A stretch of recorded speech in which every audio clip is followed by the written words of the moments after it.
Good evening, everybody. Good evening, students. Welcome to the 6th class of salaries, and this is the last class in salary head. So mostly you all have understood 95% of the concepts already, and today's class will more be about application of those concepts in different sums. Okay. Now I understand that some little things are still not clear, like accretion to the provident fund thing that we were talking in the last class. You have some doubts on employees contribution, 2.5 lakh limit. There is a concept of relief under section 89 that has not yet been taught to you, right? So with those things, those maybe we need a little bit more brush up, and then we can do the sums. Okay. Regarding the homework sums, all the solutions have also been uploaded on the portal. So if you could attempt the homework and with the depth that we have discussed in the class, I'm sure you were able to solve it yourself and then validate your answer with the solution that has been shared with you. If you still have a doubt in any particular adjustment, then you put it in the chat box, because today we will not have the time to do the homework sums again. We would rather focus on doing full-fledged exhaustive practice questions, and all the solutions are already uploaded on the portal. So if you have any doubt with respect to any treatment, then you can definitely put in the chat box. Okay, let us start for now with relief under section 89.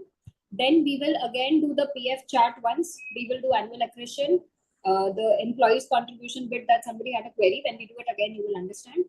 And then we will attempt some questions. Okay. So relief under section 89. You know, this is such a round circle. We started with chargeability of salary in the first class, when we said that salary is taxable on due or receipt basis, whichever is earlier. And then we said that once it is taxed in 1 year, it cannot be taxed again in the next year when the second event happens, right? So that means that it may so happen that salary was paid in advance in 1 year, okay, and after a few years it got accrued. By that time, the tax rate changed. So ideally, if both the events had happened in the same year, then the person would be enjoying a different tax rate than what he actually suffered because of this timing gap, because of this chargeability provision of due or receipt basis, whichever is earlier. Okay, so to compensate the taxpayer for change in tax rate between the two taxable events, the law has brought a concept of relief under section 89, that it is absolutely out of your control that one of the two taxable events happened in a year when the tax rate was very different from what it is in the other year, and therefore we need to compensate you. Okay, so see, year on year tax rate doesn't change too much. Okay, so especially, I mean, every year it doesn't change so much as to create impact. But if you see over a period of time, if the two taxable events are into very far off years, then you can maybe notice a significant change, and then this can be relevant. So how do we calculate? If this question comes, this will be a separate question in itself. Normally, it doesn't come as one of the adjustments in a big question. If it comes, it is a question in itself, or it may just not come at all. Okay. All right. So you can tick it, but when you do the salaries chapter, you do everything. When you get time, then you do this. Don't just start with this, because the odds of it coming are less than the odds of other items coming in the exam, right? Okay. What do you do when you calculate relief under section 89, right? So they have given you a rules mechanism that this is what you need to follow. You will do step number 1, 2, 3, 4, 5. You do systematically whatever they are saying, and you will just arrive at the answer. So it's a thing to remember, because this is a prescribed rule in the law. Okay. Step 1 is you first calculate the tax payable of the year in which the arrear or advance salary is received. The earlier year, when the taxation trigger. Okay, either you received arrears. Okay, arrears is the later year, or advance is the earlier year. So in whichever year you have actually received, whether the advance or the arrears, in that year you calculate the tax payable. How?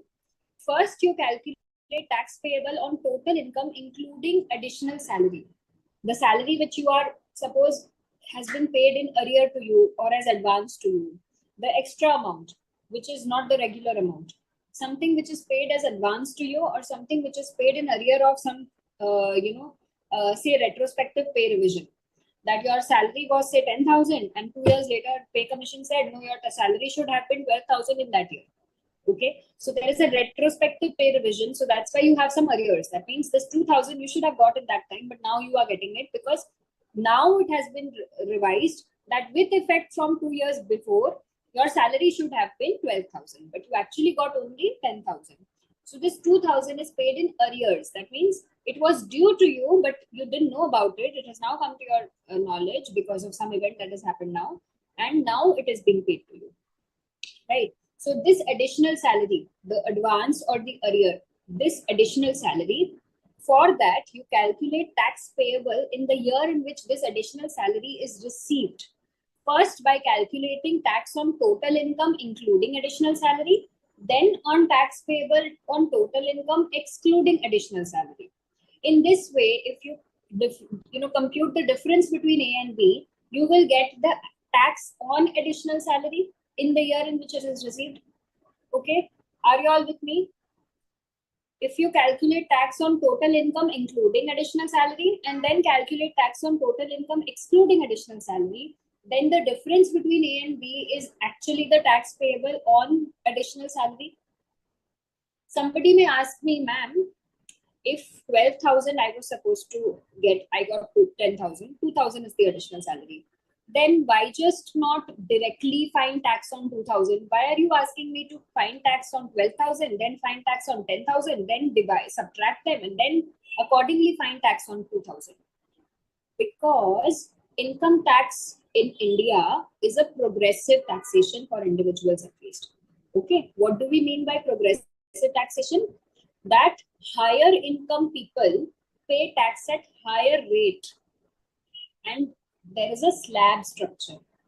So tax rate is not a flat rate, that it's not a GST 18% rate, that 18% of 12,000 minus 18% of 10,000 will be equal to 18% of 2,000. So we just calculate it directly. There is no flat income tax rate for individuals. It is a slab structure.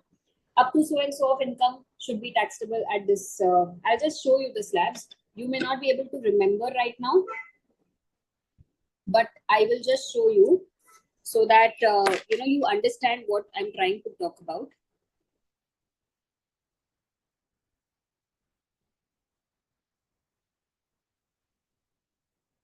See,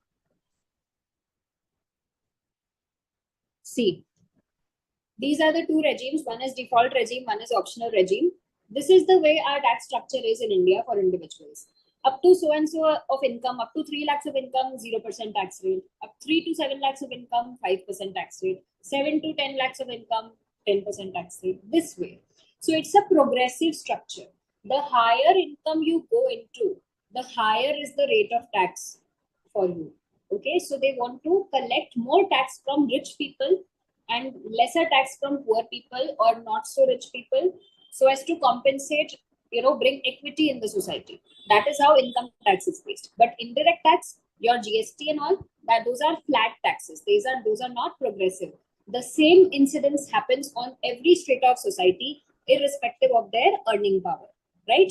So because direct tax or income tax is progressive for individuals, therefore, if I have to find tax only on additional salary, that is the arrear or advance, it is not possible to directly find it.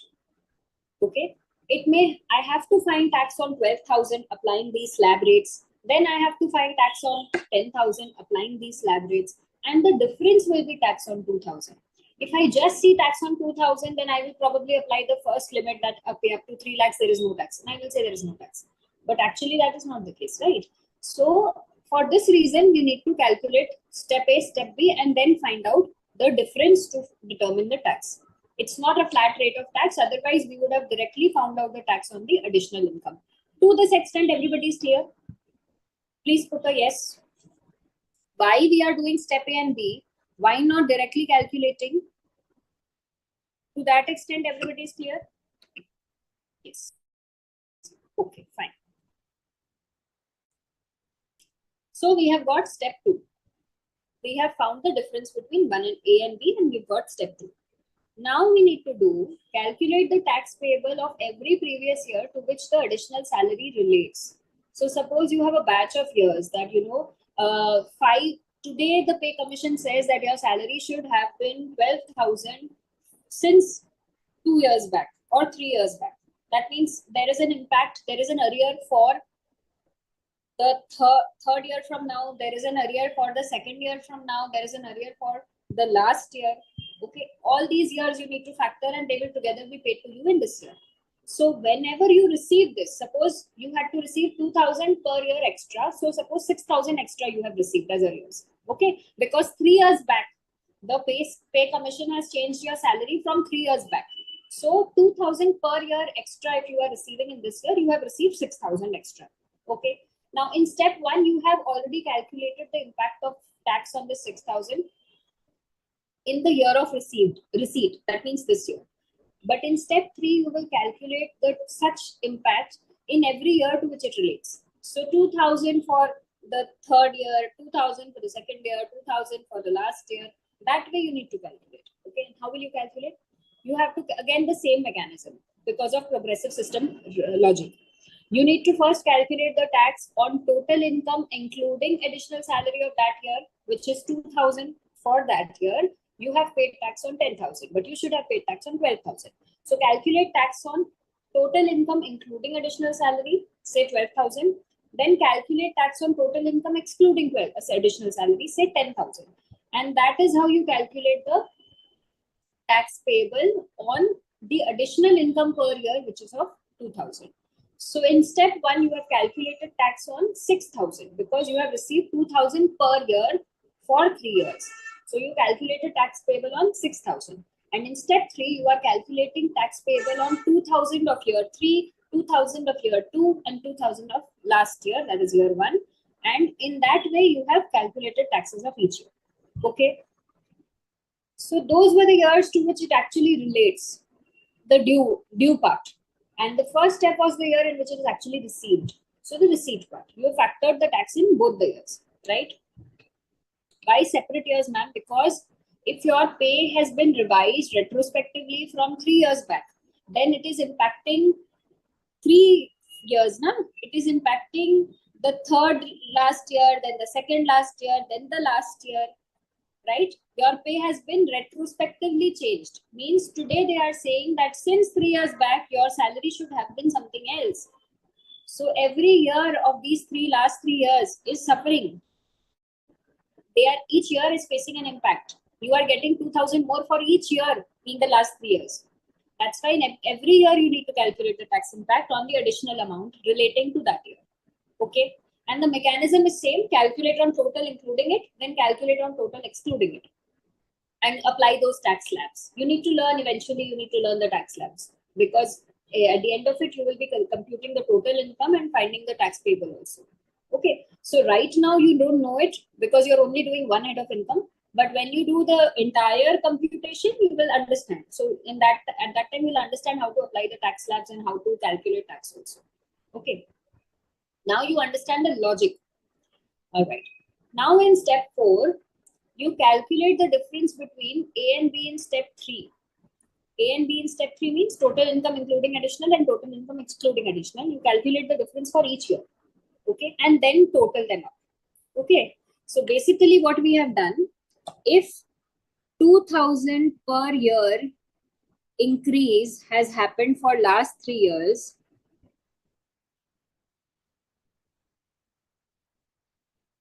then in step 1, we have calculated tax on 6,000 actually, rather in step 2. By calculating tax on total income inclusive of additional salary, say 16,000, and total income excluding of additional salary, say 10,000. And in step 3, we have calculated tax on 2,000 per year of into 3 years, we have calculated tax. Now they are saying in step 4 that you add up all the 3. So this, whatever tax you have determined A minus B for each year of the last 3 years, you just add them up.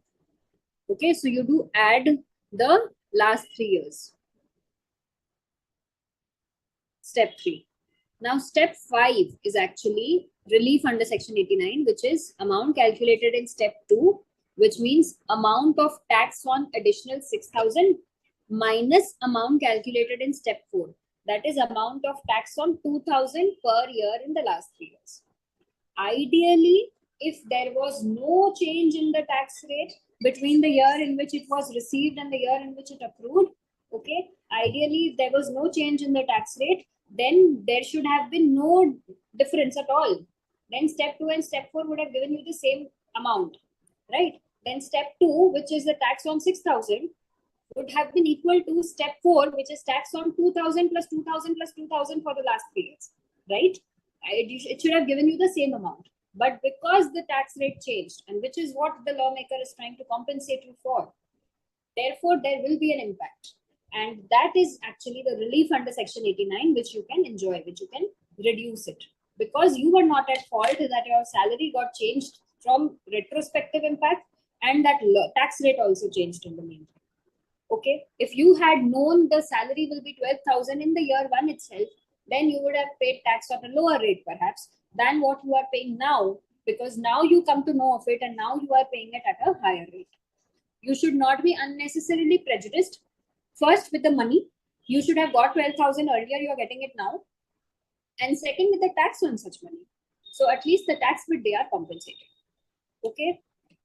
This is compensating the change in tax rate over the years in a situation where there is salary paid in arrears or in advance.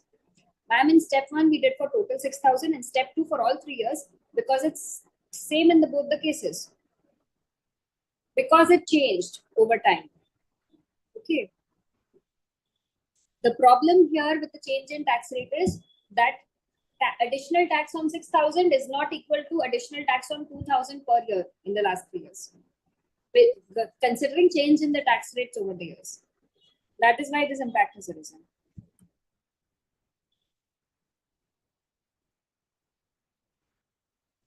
Okay. We learned slab rates at chapter 1, ma'am. Okay, if you already know, then very good. Very good. But here there will be multiple years involved. So will you have to learn the tax slabs of each of the years? No, that they will give you in the exam. You need to learn the tax slabs for the previous year which you are dealing. That means financial year 24-25. For all the other years in the sum, because they are going, you know, this sum will involve calculation of tax for different years. You cannot be expected to learn the slabs of all the years. Those things they will give you in the exam. Okay? Okay? All right. Conceptually, you are clear that we have calculated tax on 6,000 first, and then we have calculated tax on 2,000 per year, and then we have aggregated 2,000 per year, and then we have subtracted from the 6,000 that part that we calculated. That's how we have derived the relief. Now, actually, how it works out when you do a sum, you'll understand. Okay.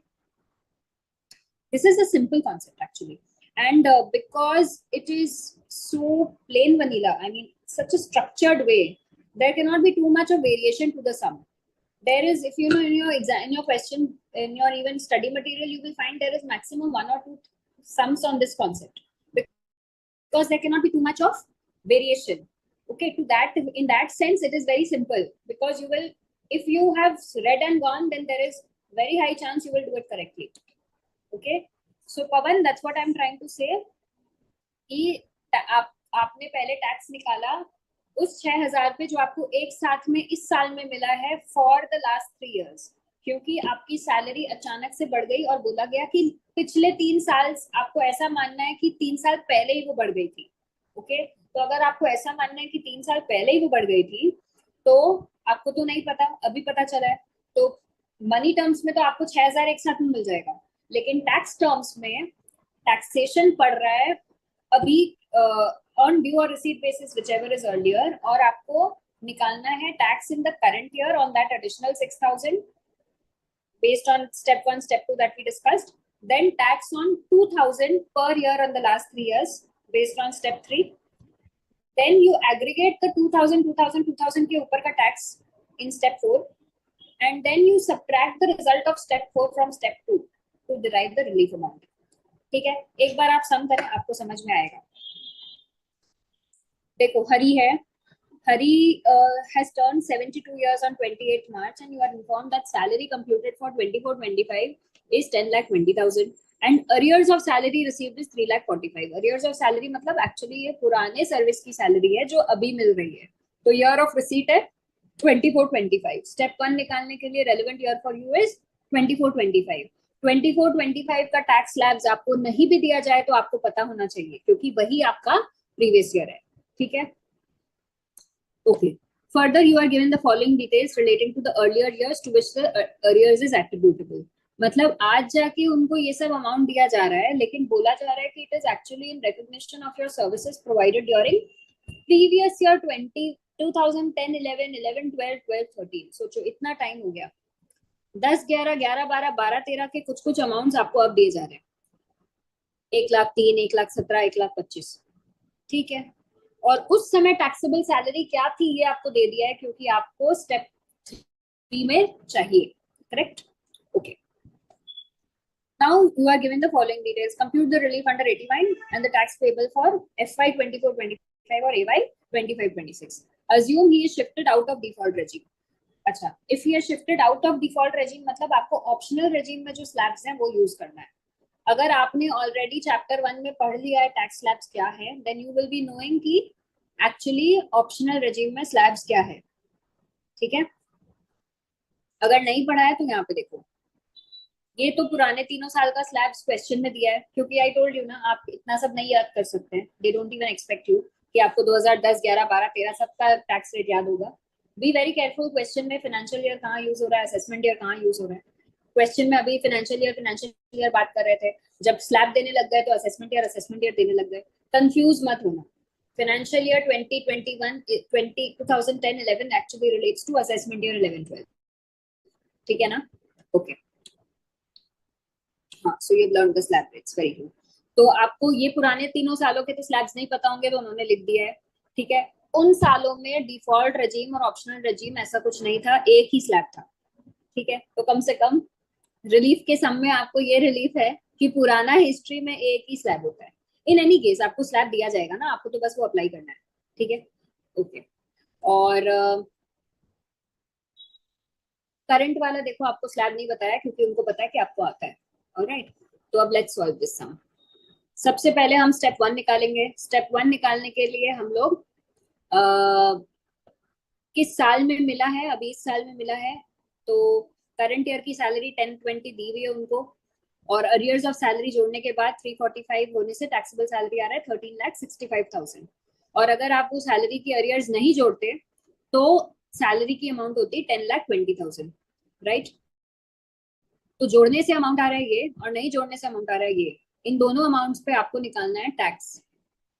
अगर आपको already पता है slabs for AY 25-26 under the optional regime तो आप calculate करेंगे और बताएंगे कि क्या आपको यही इनकम टैक्स आ रहा है या कुछ और आ रहा है. ओके. आइडियली टैक्स स्लैब के यूज करके टैक्स निकालना should be the easiest thing because you will I mean that is what you will have to master eventually. वही तो आपका एंड गोल है ना. आपका एंड गोल तो टैक्स निकालना ही है ना. तो ये आपको एकदम मास्टर कर लेना है. अलग अलग हेड्स में अप्लाई करके टैक्सेबल इनकम पे टैक्स कैलकुलेट करना you should easily know because उसमें कोई ज्यादा टेक्निकलिटी नहीं है. You just need to remember the slabs and you need to apply. वो भी सिर्फ एक साल का स्लैब्स याद रखना है which is the year for you assessment year 25-26. So if you are able to calculate tax on 1365 and tax on 10,20,000, then you will get the outcome of step 1.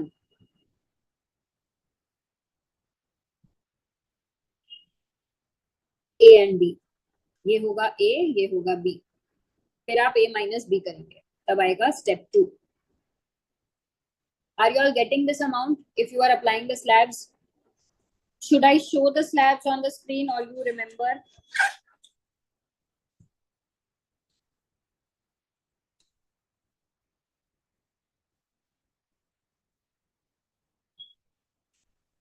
Ma'am, so advance will relate to future years, so how would we do for that? तो advance will relate to future year में आपको step 1 में year of receipt देखना है, the year in which you receive the advance, ठीक है। और step 3 में the year to which it relates, वो आपको advance, in case of advance क्योंकि वो फ्यूचर ईयर का होगा तो आपको फ्यूचर के ईयर्स का फिर टैक्स निकालना पड़ेगा, जो आप अभी तो नहीं निकाल पाएंगे। This is mostly on arrears only.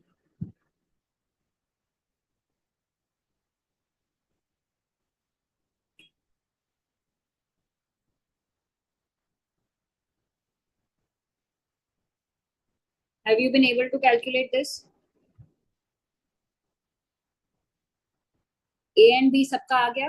Optional regime के टैक्स स्लैब्स को अप्लाई करके 13,65,000 एंड 10,20,000 के ऊपर का ये टैक्स आपको मिल गया है। Yes yes yes, please show the slabs, but some people have got, so I believe you have it. And it's okay, so people who don't remember the slabs, no problem. If you have downloaded the material that I have shared, then go to the last page. The tax slabs are appended at the end so that whenever you want to refer, you can refer.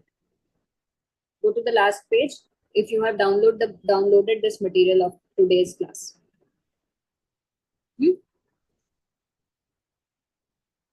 तो ये तो है step 1 और a minus B करने से आ गया step 2।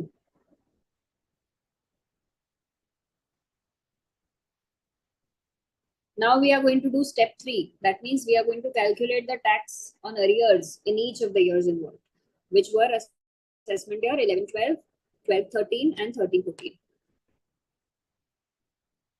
So they have given us taxable salary. They have given us 7,10,000 is the taxable salary, and this is the arrear in lieu of assessment year 11-12. So including arrear itna aata hai, excluding arrear itna aata hai. Similarly, they gave it to us for all the years. So you can plot them together in one table like this, where you can, make 2 columns for each year. You make 2 columns for each year, and if you plot like this, you will be able to easily see everything. And you'll have to write this history only once. You'll have to write this only once, and you will be able to see for all the years together. Okay. So because it's not too much, now you'll only have to do taxable salary, add arrears, and then you'll get total salary including arrears and excluding arrears. Then on this amount, you need to calculate the tax.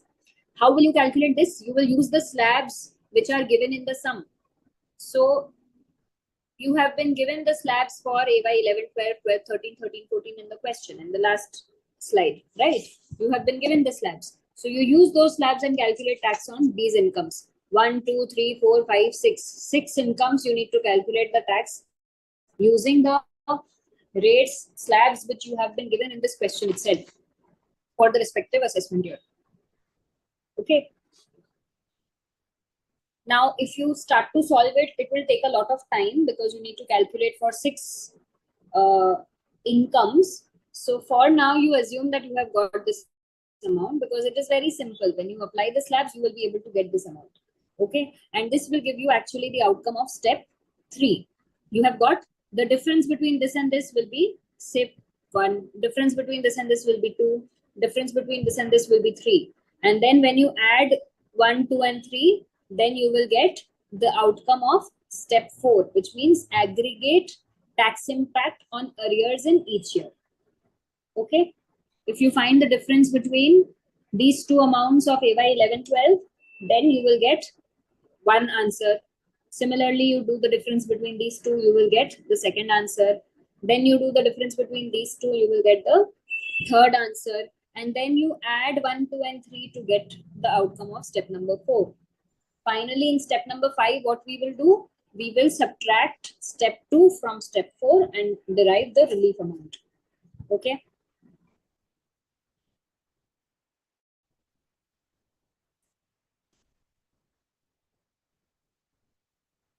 See, this was your step 2 answer.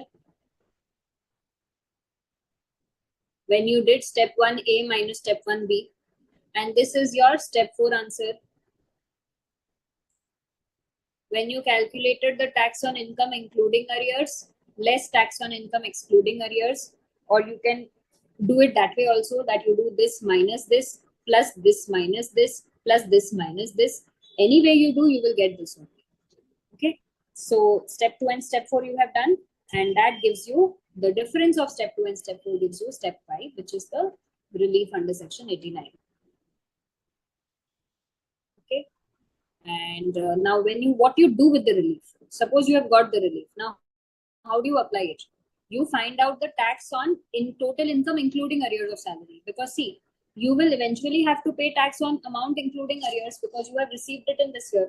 And though it relates to earlier year, but it technically did not become due in that year because the right to receive was not established, right? You will say, ma'am, this relates to assessment year 11-12. So it should have become due in AY 11-12 only. The tax incidence should have fallen in AY 11-12. Why are you making me pay tax into AY 25-26? Right? You may be asking me this, that ma'am, tax incidence had fallen on due or received basis, whichever is earlier. And if this amount was due in AY 11-12, then it should have been taxed in that year. So see, yes, if we had the information at that time, then we would have taxed it in that year. But the trouble here is that at that time, we didn't know that this is taxable. We have come to know of it now. So technically, it was not due. Technically, it relates to AY 11-12. Relates to AY 11-12, but the right to receive it was not established in that year because the salary scale was not revised at that time. Right to receive was not there. So due, actually it was not due. Actually, the first of due or receipt, whichever is earlier, the first of the two events have happened in the year of receipt, which is this year. Okay. So it relates to earlier year, but at that time we did not have the legal right to receive it. Therefore, technically it was not due. And therefore, the earlier of the two events happened in the year of receipt, which is now. So if that be so, then the general tax rule is that you pay tax in the year of receipt. So you pay tax on total income, including arrears in AY 25-26. This is the amount. This you had already calculated in the last point. Step 1A. Actually, this is the step 1A. Tax on total income, including arrears in the year of receipt. Okay? So this you already knew.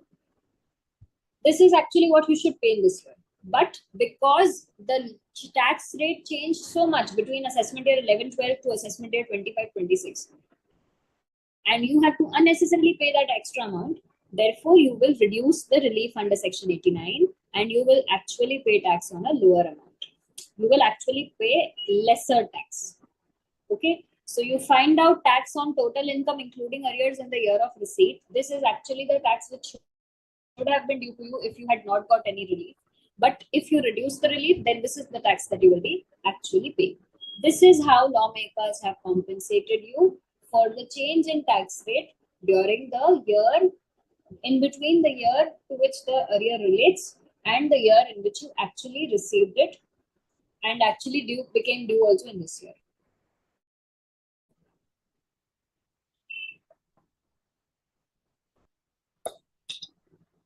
Okay.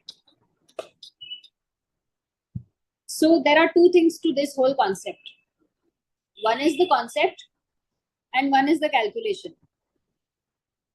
I have given more time on the concept and less time on calculation. I have not allowed you to calculate too much. I told you if you do, you will get these answers. Some people may have calculated for all the years. Some people may have not been able to calculate for each of the years, and I had to stop you in between. Right? Now, because we have short time today and this is the last class, please remember conceptually if you have any problem, if you did not understand why what you are doing, then you ask me. But calculation wise, I'm sure if you are given the tax slabs, you will be able to do it. Calculation is simple. It is just that there are too many years involved, so you were not able to do it perhaps. When you sit to do it, aram se, you will be able to do it. Okay? All right. One or two sums you solve before exams, there will not be too much variation. It's a very standard kind of sum. If it comes, it is a very standard kind of sum. And mostly, if it doesn't come, then it will not be asked at all in regular sums. Because the event that has happened is not a regular event, right? I mean, in this kind of sum, they will not first ask you to calculate the taxable income. See, you have been given the taxable salary because they don't want you to mix things. Taxable salary they will give you, then they will give you to, they want to test how you treat the relief and that's how they will ask you to do. Okay, ma'am, you can once summarize relief format. Relief format, step 1, 2, 3, 4, 5. Step 1, calculate the tax in which the extra amount is received. For that, you calculate the total amount, income, including the additional amount, excluding the additional amount, and you subtract. Then you get the total tax only on additional amount received. Okay. And in step 2, you do the difference between the two, so you get the tax on additional amount. Step 3, you calculate the tax on in each year to which the additional amount relates. Okay, so you apply the slabs of that respective year, and on the additional amount which relates to that particular year, you calculate the tax. Each of the years you calculate in the same mechanism. Total income including additional amount, total income excluding additional amount, you calculate tax on both of them, and you subtract to get the difference on the additional amount. Okay, once you have got that, then for each of the years you add them up. Once you have got the tax on additional salary for each of the years, then you add them up to arrive at total tax for each of the years in step 4. Then you subtract the outcome of step 2 from step 4 to derive step 5. Trust me, if you do this whole sum yourself, you will be able to understand what has been done. Okay.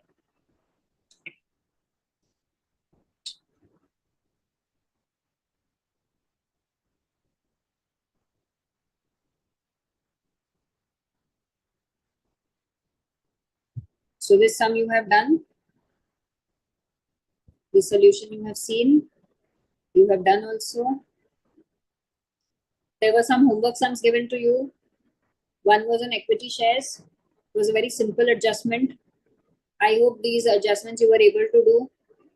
Basic salary and DA and bonus, medical, reimbursement of medical bill of mother, reimbursement of salary of house servant. And now you know that reimbursement of salary of house servant is different from means it is one of those 5 points which is applicable for category C perquisites.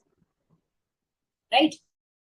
Category C perquisites means it is taxable only for specified employees. Those employees who are either directors of the company or substantial shareholders holding more than 20%, or they are having salary of more than 50,000. Right? So set me those 5 cases: servant, electricity, gas, tickets, motor car, and education. Those 5 points were category C perquisites, taxable only for specified employees. But if it is a reimbursement of salary of house servant, which the employer is just reimbursing the salary, then that is taxable for all employees, right? Ma'am, is this relief only for basic salary or it's available for arrears?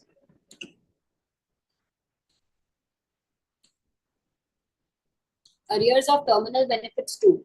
It can be for anything. In fact, if you remember what we had done in VRS, then there was a condition that you get benefit of VRS under 1010. What was it?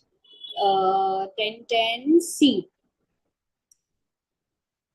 1010 was gratuity, 1010A was GP pension, 1010AA was L leave encashment, 1010B was retrenchment compensation, and 1010C was VRS, right? So GPLRB we had done. So there was a point in VRS that if you are getting relief under 81, then you don't get exemption under 1010C, right? So that means it's available for that also, terminal benefits also. But the logic should have been this, that you did not know of it when it became due. You got to know of it later because of some subsequent event, and that's when you are receiving it, and that's how this whole confusion has arisen. Because if you knew of it at the time when it became due, then on due basis you should have taken it in that year only. Okay, the whole point is that the taxable event shifted because of some subsequent event, and which is why you have to suffer tax at a different tax rate. That is the whole thing they are trying to compensate. Okay. P-tax, P-tax is paid by employer. Then, to that extent, it becomes a perquisite also. And then if the person is shifting out of default regime, then he gets a reduction under section 16 also for P-tax up to 2,500. So this is up to 2,500 he would get. And 400 equity shares allotted at the rate of 250 per share, fair value of 350 on the date of exercise. So 100 rupees was actually the discount into 400. That was actually the fair market value of the shares. This, I think this sum was simple and you were able to solve.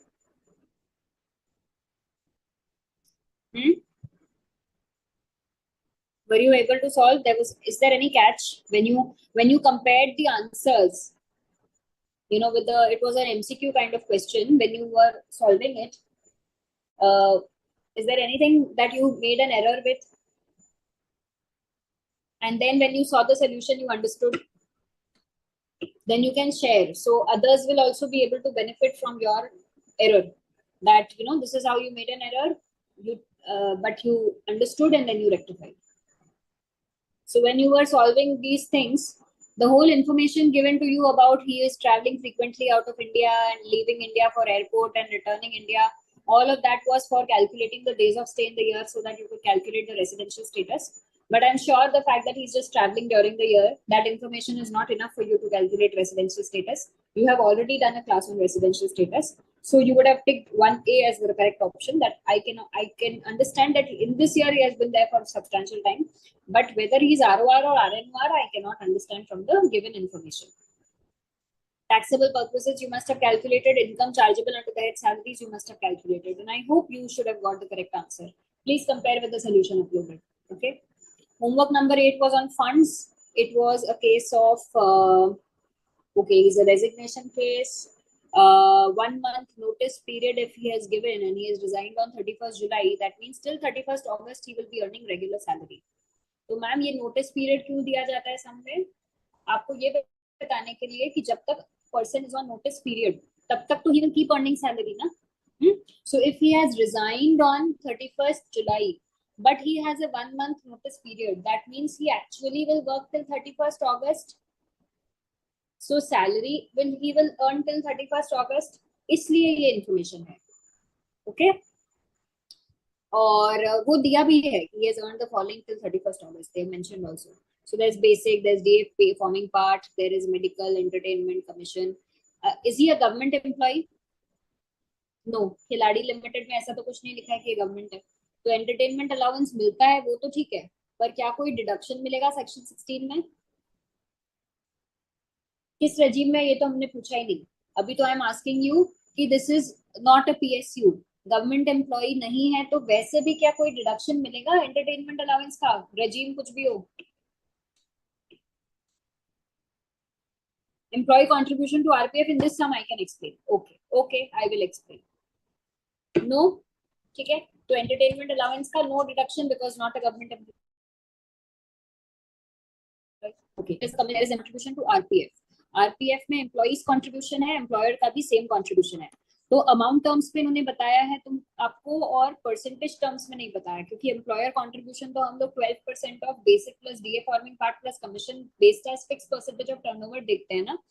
यहाँ पे commission is based as fix percentage of turnover और it is based as fixed value. What is it? There is no private limited, लेकिन है तो private employ.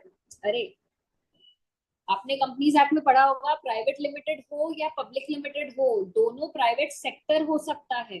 Private sector is different from private limited. Public sector is different from public limited. Okay, private limited company होती है जो वो conditions meet करती है, 2 लोग मिलके बनाते हैं, 7 से ज्यादा नहीं हो सकते हैं.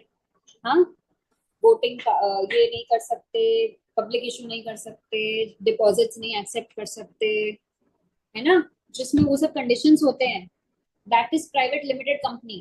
पब्लिक लिमिटेड भी प्राइवेट सेक्टर में हो सकती है, where minimum 7 shareholders, you can accept public deposits, whatever are the conditions. But public sector is government company. Public sector is not the same as public company. Public company can be in the private sector also, depending on how it is formed. Under company law, उसका status private limited है कि public limited है. Okay, but public sector is government employee.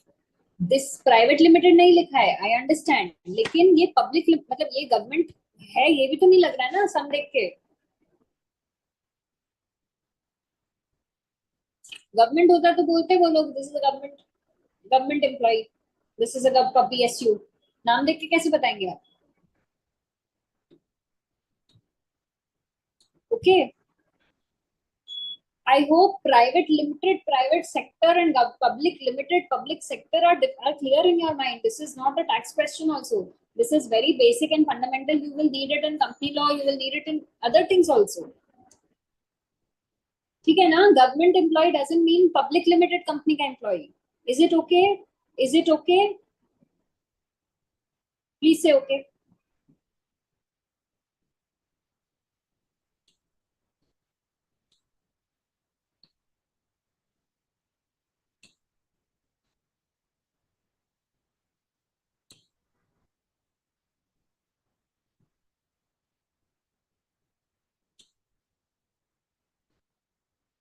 Yes, miss.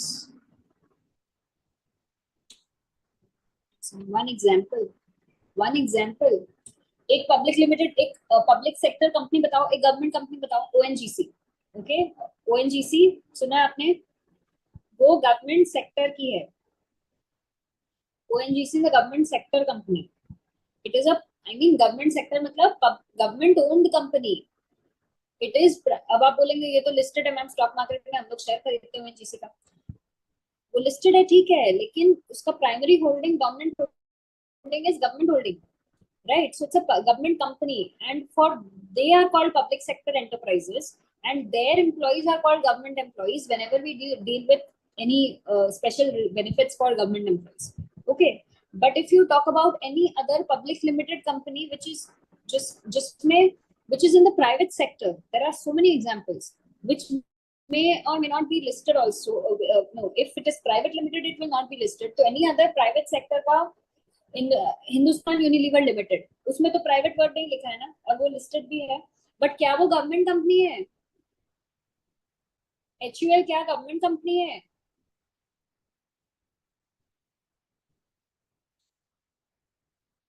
Reliance India limited क्या वो government company है? उसमें तो limited है, प्राइवेट लिमिटेड नहीं है. They are all public limited companies, but in the private sector, owned by private entrepreneurs. Okay, and IOCL or BAIL or ONGC, these are examples of government companies. Now, नाम सुन के आपको इसलिए पता है क्योंकि वो आपको पता है, लेकिन एग्जाम में आपको नाम देख के गैस नहीं करना है कि वो गवर्नमेंट है या नहीं है. वो आपको बताया जाएगा, और अगर नहीं बता रहे हैं तो आपको मानना है कि वो प्राइवेट सेक्टर है. ओके, बट जस्ट बिकॉज नाम में प्राइवेट नहीं लिखा है इसीलिए वो गवर्नमेंट कंपनी हो गई, ये मत करना प्लीज. ऐसे होता भी नहीं है.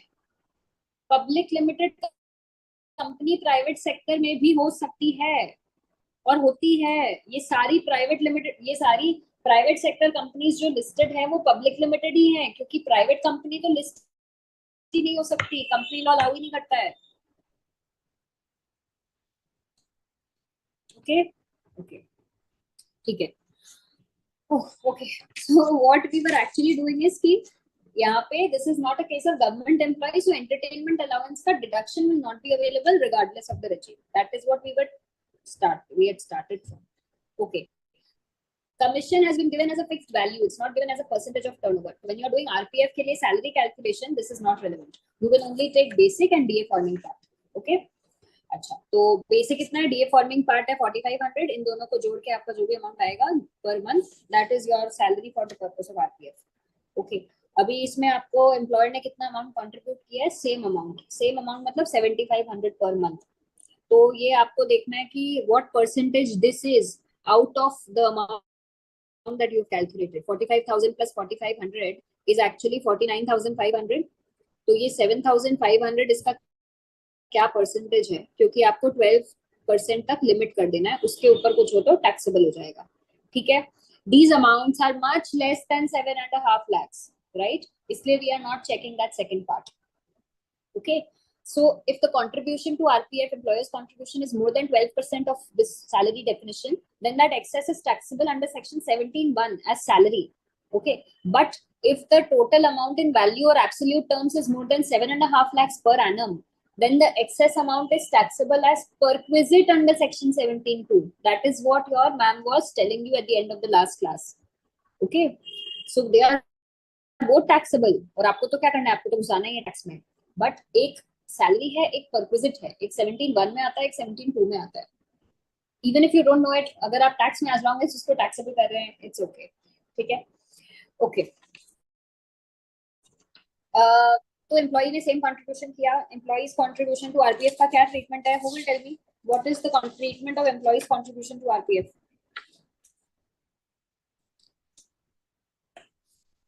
क्या टैक्सेबल होता है employees contribution to RPF?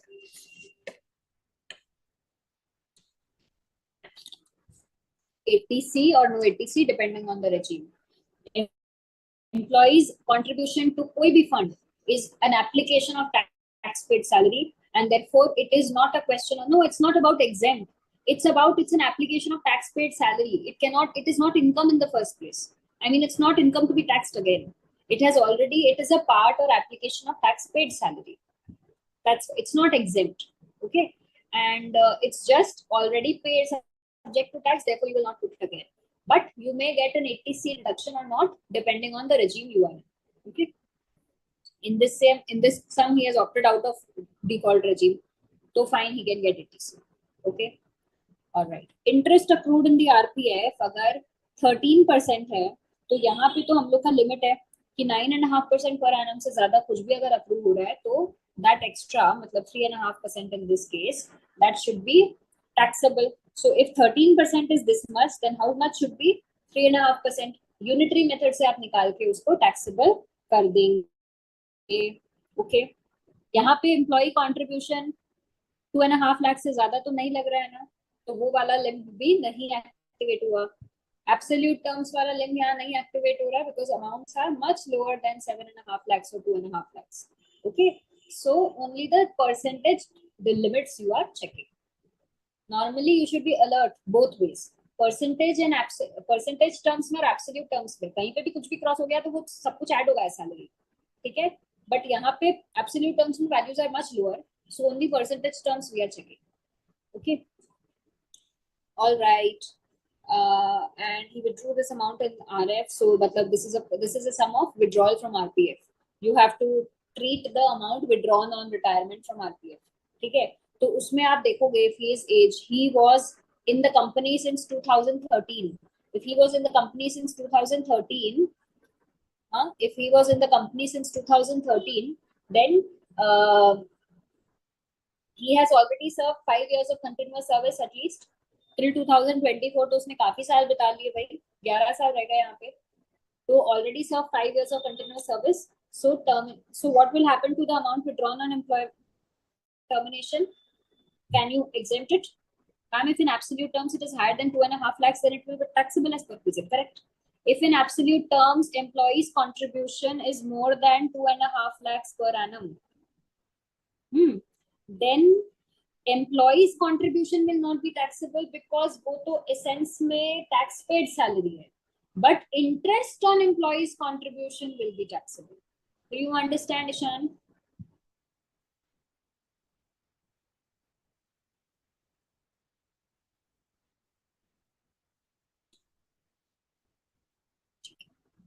Okay. So इस sum में if you were able to solve the sum well,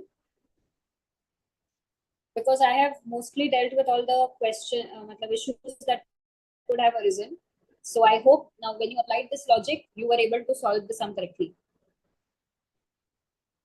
अगर 9.5% 10,450 होता है, तो जो डिफरेंस है 14,300 माइनस 10,450, वही होना चाहिए इंटरेस्ट टैक्सेबिलिटी.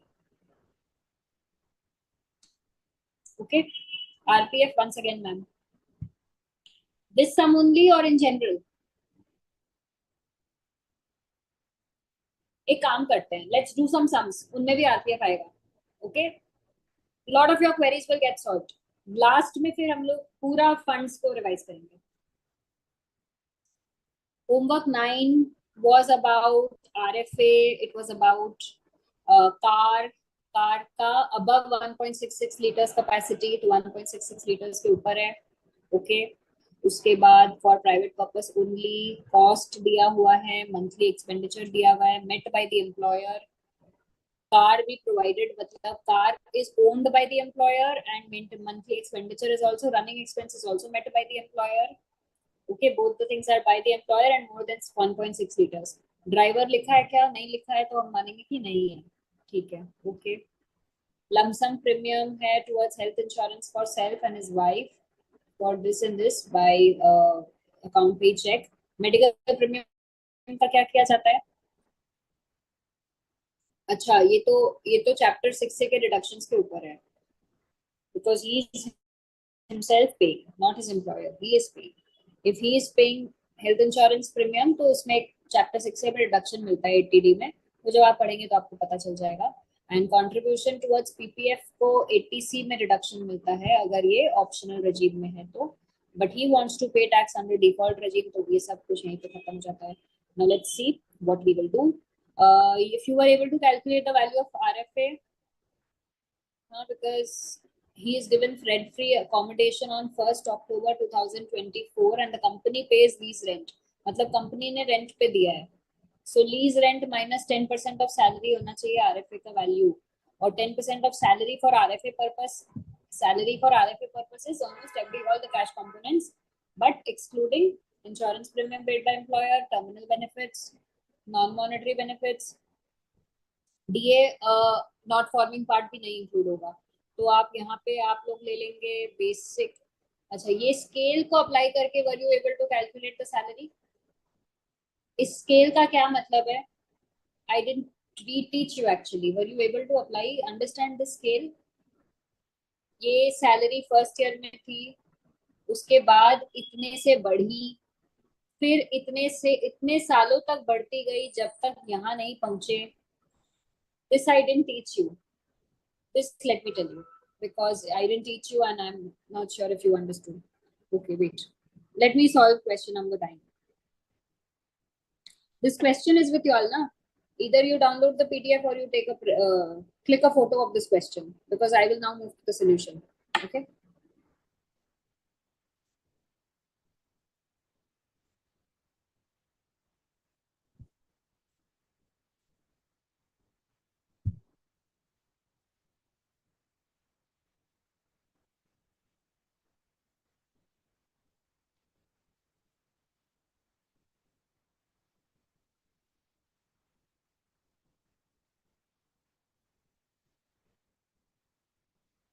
क्वेश्चन में क्या लिखा है?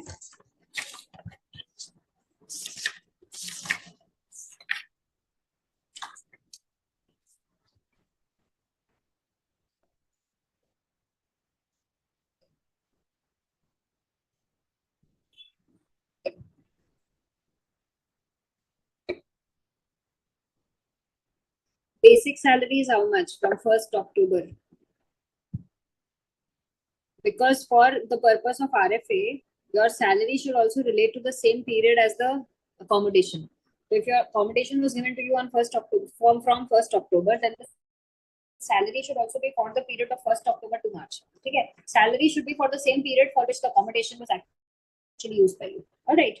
So 1st October से अगर आपको salary लेना है तो आपका ये क्या है? Basic salary क्या है?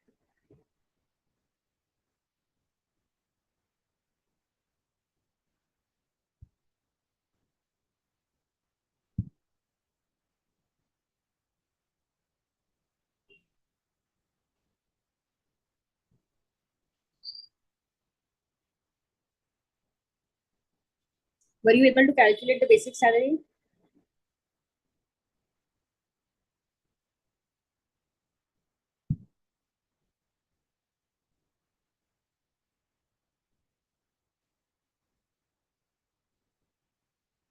Increase it by 3,500, it becomes 38,500.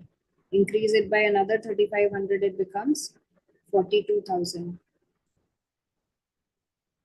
Increase it by another 3,500, it becomes 45,500. Increase it by another 3,500, it becomes 49,000.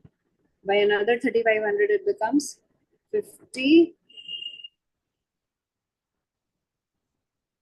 Then it becomes 3,550. Then it becomes 50. then it becomes 60.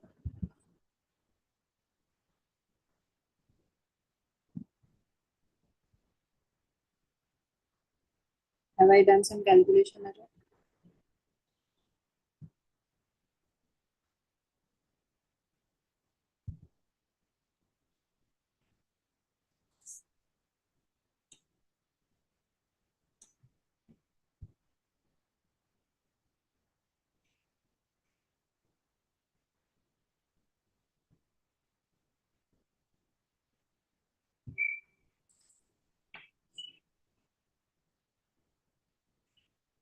इसमें basic is 2,17,000. They've calculated for the period 1st October to 31st March. October, November, December, January, February, March. आपको निकालने हैं for 6 months. Okay, 6 months. और जब आपका 1st February पे scale is 35. 1st February पे अगर ये scale है 35, तो 1st March, 1st April, 1st May, 1st June, 1st July, 1st August, 1st September, 1st October, वो 63 पहुंचा होगा. 63 से तब तक नहीं आपको रुकना है जब 6500 आ जाए.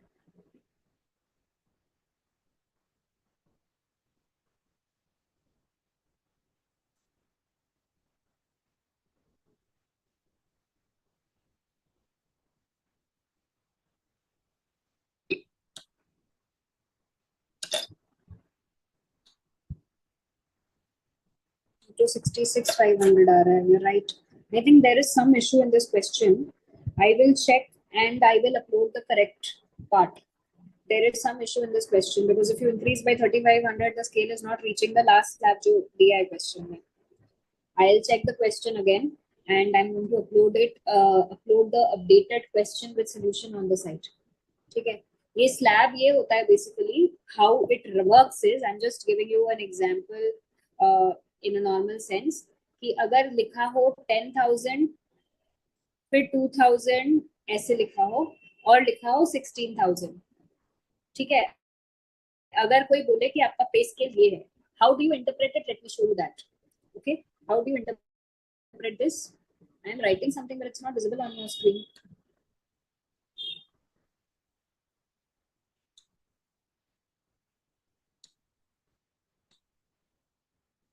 Strange.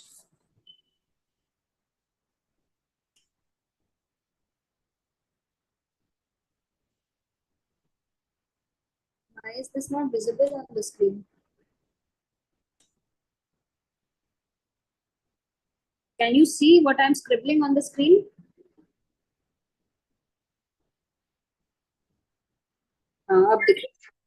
Now it's visible. Okay. So far I was writing something, it was not visible. Okay. Okay. If your question says the pay scale is like this. Okay. Pay scale is like this means कि your salary is 10,000 right now. You keep increasing it by this amount till you reach this amount. So whether this scale is per annum, per month, whatever it is, it will be mentioned in the sum. But the way of interpreting this is where you start. This is how much you keep incrementing till you reach this.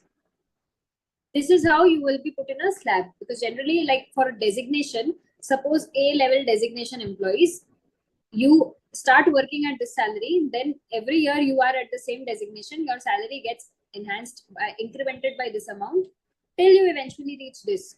Because beyond this, if suppose you have crossed this, but you cannot get more than this because the next slab of salary is for B-level executives. As long as you are in A designation, you can get maximum this much. That is how pay scales are determined in a lot of cases, right? So this kind of pay scale shows how you will increase the salary per annum, per month, whatever the way they have said, till you reach this last point. Okay, this is the way you increment, right? This is the way you read the pay scale. अब आपके question में थोड़ा सा अजीब है because when I'm incrementing with that amount, I'm not reaching the last amount. Question में थोड़ा कुछ गड़बड़ है. Let me check and I will upload the updated question. ठीक है. You all did the homework. You didn't tell me, ma'am, ये तो समझ ही में नहीं आया. Nobody raised this question also. चलो कुछ नहीं, अभी let's do the other things. Somebody asked me about something else. चलो वो पे स्केल तो छोड़ लो. Somebody asked me about some other treatment also. कुछ इंश्योरेंस के लिए somebody asked me. इंश्योरेंस वाला पार्ट आप देख सकते हैं.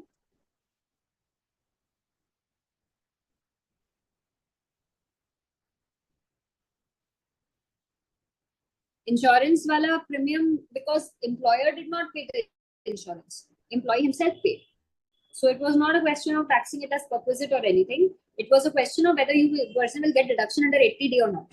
Okay, and in this case the person opted out of default regime, so he could have got 80D, but person in this case, he what did the question say? He wants to pay tax under default regime, so then he would have not got the premium deduction also.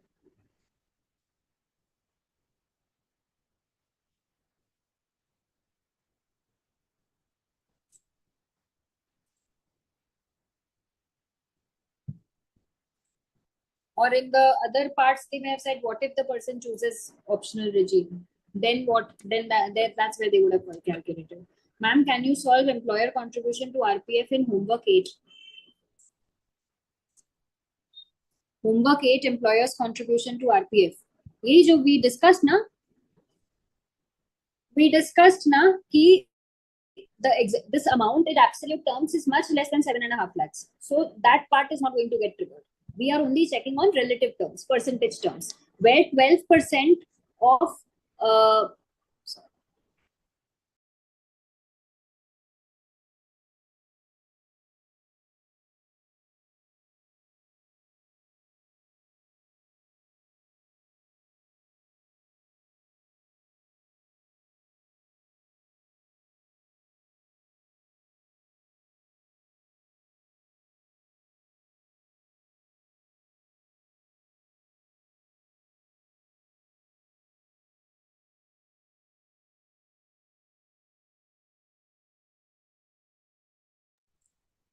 okay, now is it okay?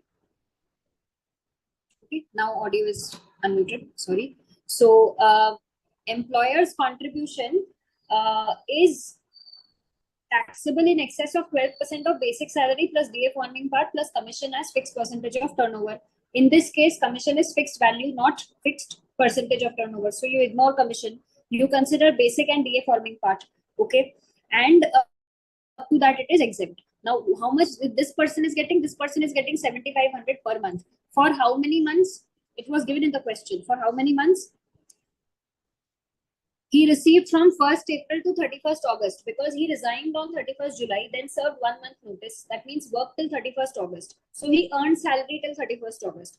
1st April to 31st August is how many months? April, May, June, July, August, 5 months. So 7,500 per month into 5 is how much? 37,500. Are we all okay with that? Yes. Now it is exempt up to 12% of all this. So you first calculate basic and DA forming part. Basic and DA forming part is how much? This much. Okay, 2,000, 2,47,500. So 12% of that is how much? 29,700. Excess is how much? 7,800. That is taxable. Employee's contribution is never taxable because it is tax paid income. Only a question of whether you will get ATC or not. Okay, in this case, he chooses old tax regime, so he will be eligible for deduction.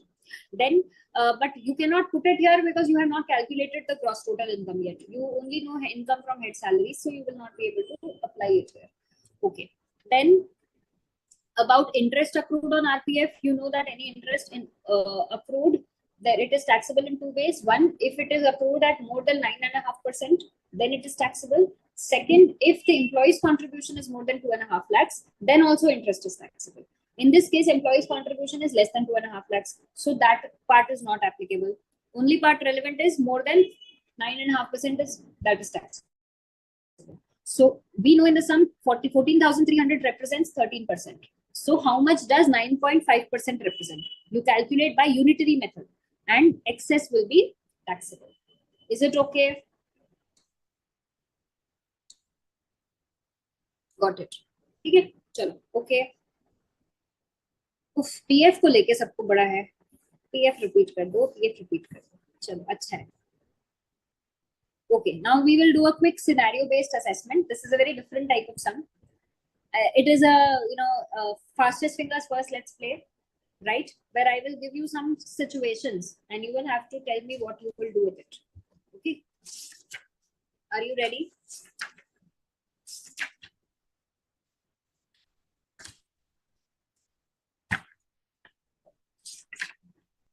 Are you ready? Okay, ready. Yes. Okay. चलो देखो, scenario based assessment में एक scenario आपको मिलता है, case study मिलता है आपको. यहाँ पे हमने उतना नहीं लिखा है. आप you just read the relevant scenario given in short. Normally इसके पहले एक बड़ा सा सिनेरियो स्टोरी बना के आपको देगा, ठीक है. यहाँ पे what is relevant, if you just read the scenario in each of the rows, then also you will understand what are you being asked. Okay, now see, Akash's basic salary is 1,50,000 per month and DA forming part is 75,000 per month. He gets HRA of 45,000 per month. He lives in a rented house in Munirka. Now let me tell you, Munirka is a place in Delhi. Okay, so when you are considering कि भाई हमको HRA के exemption में 50% of salary लेना है या 40% of salary लेना है, please understand Munirka is in Delhi. तो दिल्ली में 50% salary वाला limb is applicable in the exemption provision. Okay, all right, and he pays rent of 50,000 per month. Fine. He thinks he is eligible for HRA, entire HRA, because rent paid exceeds HRA. Is he correct? No, because entire HRA तो exemption मिलता ही नहीं है. Lower of the following मिलता है. Lower of what of the following मिलता है? Lower of what of the following मिलता है? HRA exemption is how much? They have not asked you to calculate taxable salary. They have asked you to calculate exempt HRA. Just calculate that only. Okay. 1013A में क्या है? Lower of what? First point क्या होता है? HRA received. Okay. HRA received. That is, in this case, how much? 45,000 per month. Second point क्या है? Rent paid minus 12% 10% of salary. Rent paid कितना है? 50,000 per month. Minus 10% of salary. What is salary for the purpose of HRA? My life, my rules. What is salary for the purpose of HRA?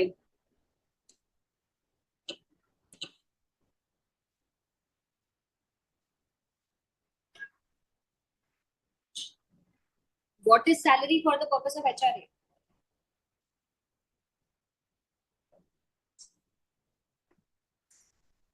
देखो, gratuity when received when falling under payment of gratuity act, उसका rule was aligned to gratuity act. Salary was basic plus DA, whether or not forming part.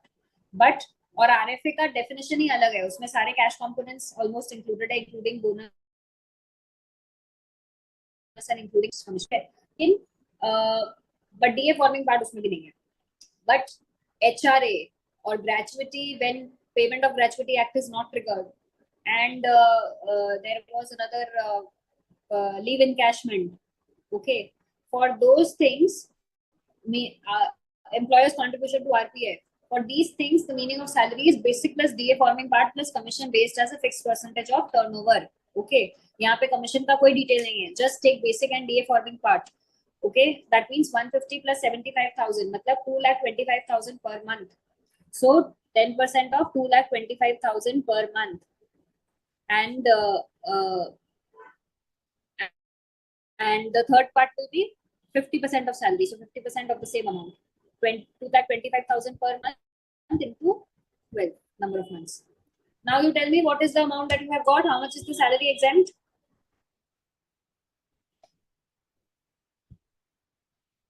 How much amount you have got?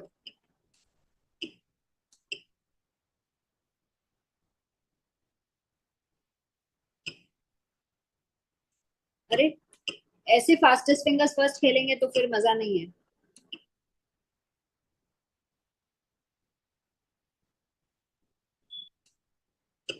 3,30,000. Very good. ये है exemption amount. Okay, चलो next. This was very simple. I will not stay for longer on this point. Okay, now second point. Akash also gets children education allowance of 3,000 per month per child from ABC Limited. Okay, and he has how many children?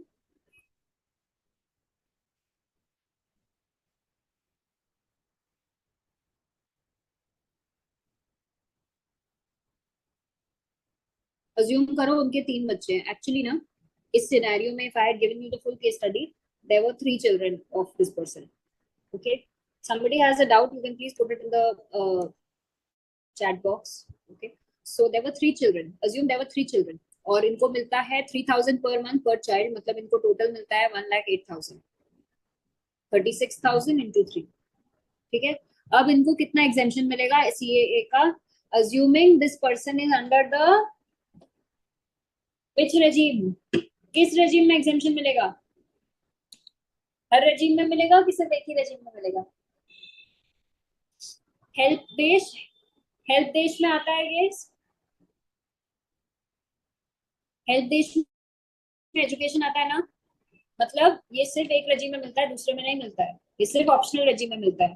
तो assuming he is under the optional regime, how much exemption is getting? वैसे तो HRA भी सिर्फ optional में मिलता है ना, help देश में तो एचआरए भी आता है. तो we are assuming the person is under optional regime. You have to definitely make a note of this, otherwise आपका ये भी कैलकुलेशन गलत है, ये भी कैलकुलेशन गलत है. आपको अज्यूम करना ही पड़ेगा, लिखना पड़ेगा. ओके, अब बताओ how much of CA is exempt. The question is how much is exempt. Just give me that amount.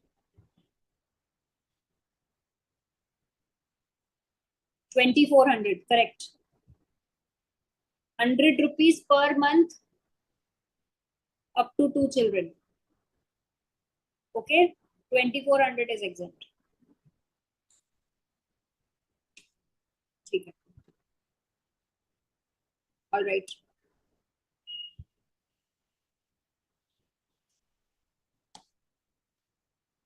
ये वाला देखो. Akash's salary includes transport allowance of 5,000 per month from commuting from home to office. He thinks this should be exempt because his actual expenditure of home to office is only 8,000 per month. Now you will tell me whether this kind of commutation allowance, conveyance allowance from home to office, whether the exemption is linked to the amount of expenditure spent. Whether exemption is linked to amount spent. Does this 8,000 per month spending matter? Actual is exempted. What actual? Actually spent is exempted or actually received is exempted? What is exempted? No, ma'am. What? No, nothing is exempt. You mean fully taxable? Zero is exempt. You mean zero is exempt. That's the right answer. Zero is exempt. Actually, entire amount is taxable because exemption to transportation of deaf, dumb, physically challenged employees. Okay, and in this case, there is no such information given about him, so we will consider the entire amount as taxable. Whatever he is receiving, and what he spends doesn't matter at all. Okay.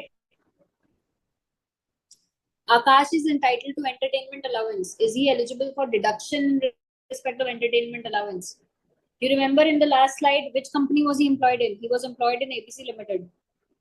Now you tell me. No, because he is not a government employee. Okay. Akash gets a gift voucher from 20,000 on his birthday from ABC Limited. He thinks it is not taxable because it's birthday gift. Is he correct? How much is taxable? Fully taxable. Why? Because it is in excess of 5,000. Can somebody take a view that only excess is taxable? Yes. So you can give in a note that alternate view is only excess 15,000 is taxable. Okay. All right. ABC Limited has given Akash a laptop which he uses for both personal and official purpose. ABC also pays mobile phone charges of Akash. हमने jokingly last class में एक बात की थी कि laptop और phone अगर employer they तो वो कभी परक्विजिट नहीं हो सकता. वो दोनों चीजें आपको काम कराने के लिए ही दी गई है. आजकल फोन पे बहुत काम होता है. Okay, so this we said jokingly. This is a way for you to remember कि लैपटॉप और फोन अगर दिया भी जाए तो वो unlike other movable assets where they are taxed as perquisites, this is not perquisite. Okay. All right, very good. So I think y'all are this was my way of checking whether you all are even understanding what is being taught or not. So I'm really glad that you are. Okay, chalo next. ABC Limited and Akash contribute 30,000 towards RPF. Chalo, PF aa gaya, sabka favorite. Akash wants to understand what will happen. Would any portion of ABC's contribution to be included in salary? Matlab, this question is about employer's contribution. Section 17. एक आप हमको बताओगे 17(1) में क्या होगा और एक आप मेरे को बताओगे 17(2) में क्या होगा. मतलब नॉर्मल सैलरी में क्या होगा और परक्विजिट में क्या टैक्स होगा. Tell me. 30,000 per month, both of them are contributing towards RPF. आपको सैलरी बताया गया है फर्स्ट पॉइंट में. यू रिमेम्बर 2,25,000 पर मंथ था. एचआरए और आरएफए के लिए सैलरी मीनिंग तो सेम ही है, आपने ऑलरेडी निकाला हुआ है. You remember.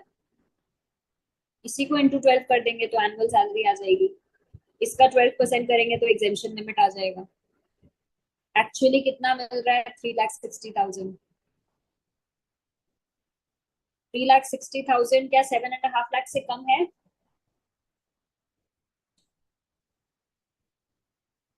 3,60,000 7.5 लाख से कम है, तो आपको 17(2) रेलेवेंट नहीं है.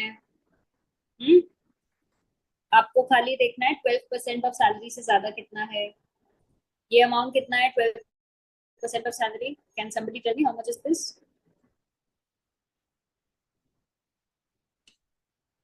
3,24,000. Then can somebody tell me how much is this?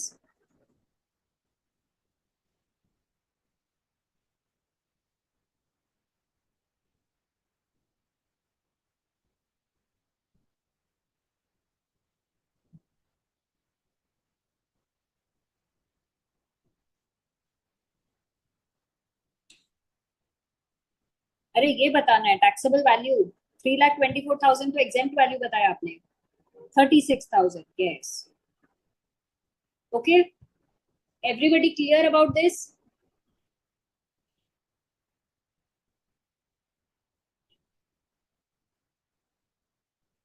Okay,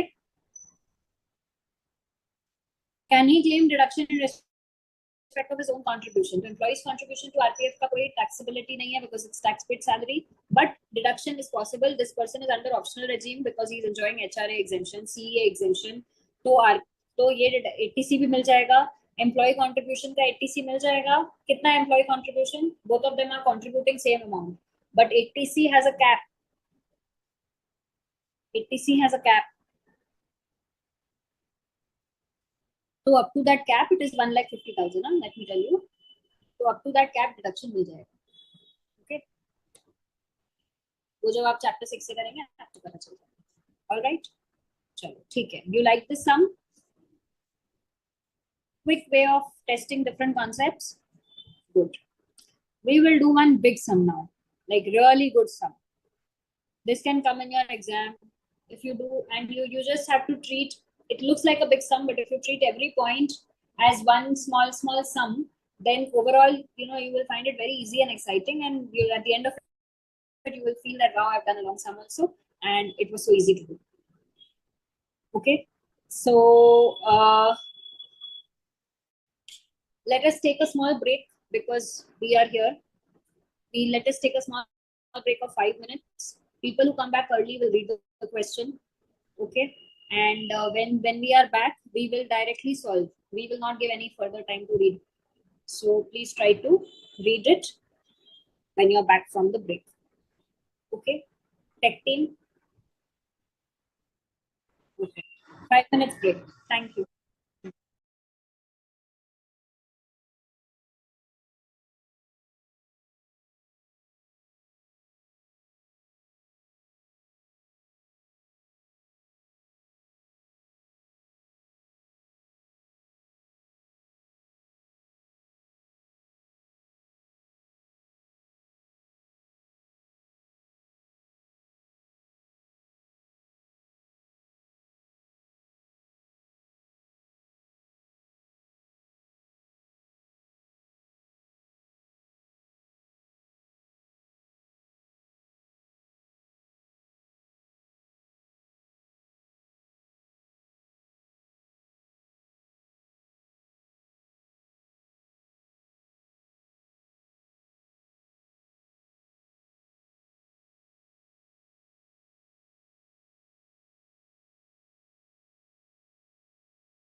Welcome back.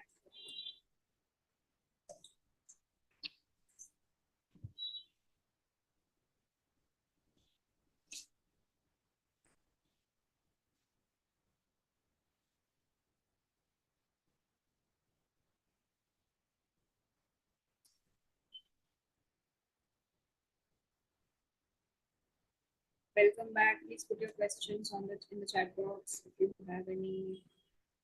Yes. If you're back, put a thumbs up.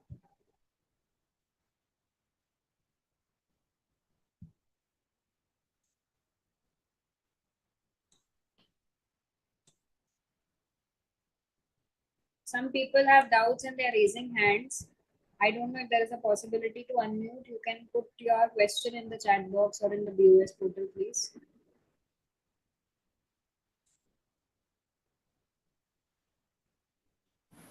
Welcome. Hello. Yes, hello. I want to speak with Ajit sir. Okay, you can speak after this class. Yes, let's continue the class for the benefit of all. Okay.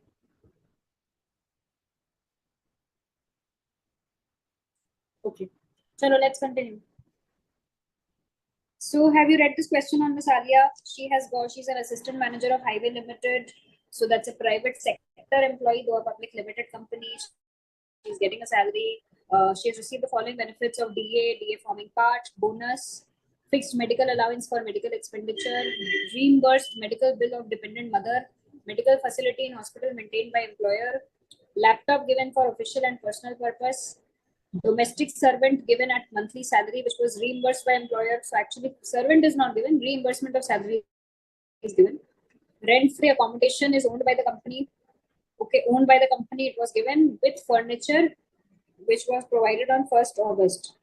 So rent-free accommodation she got maybe on 1st April, but furniture she got on 1st August.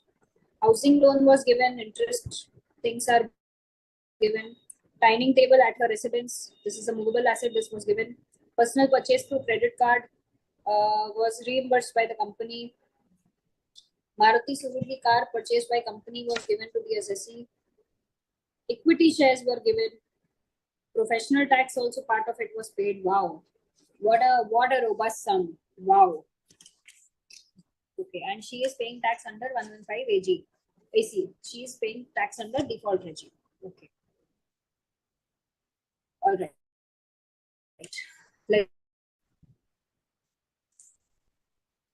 Please plot basic salary. How much is she getting for basic? 55,000. And she's working for the full year, na? So into 12 yoga. How much basic is she getting?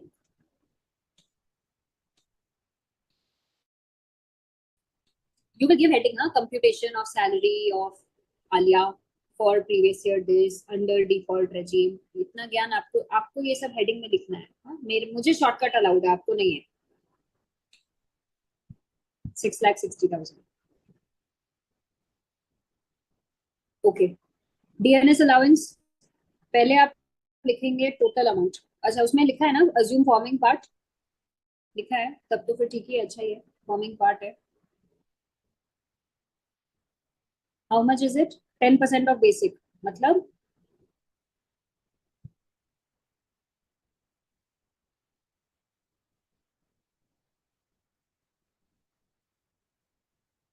66,000. ठीक है. Next bonus. How much is it? These you will easily plot. इसमें तो कुछ सोचना ही नहीं है.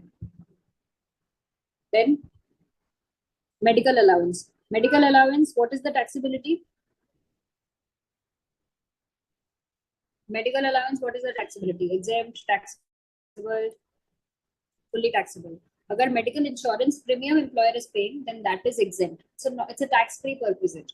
But medical allowance is a taxable perquisite. ठीक है. 50,000. उसके बाद मेडिकल फैसिलिटी भी है.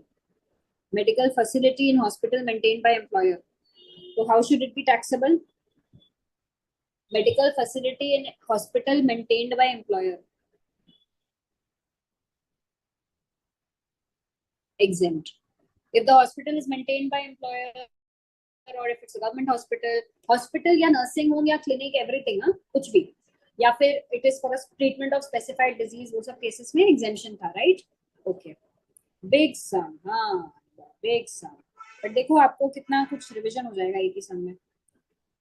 All right. उसके बाद लैपटॉप मिला है. नहीं एक और चीज मिला है. डिपेंडेंट फादर के लिए रीइंबर्समेंट मिला है. Reimbursement of medical expense for dependent father. तो डिपेंडेंट फादर तो भाई फैमिली डेफिनेशन में आता है, अलाउड है. पर ये रीइंबर्समेंट ऑफ मेडिकल एक्सपेंडिचर का क्या होगा? What is the tax treatment?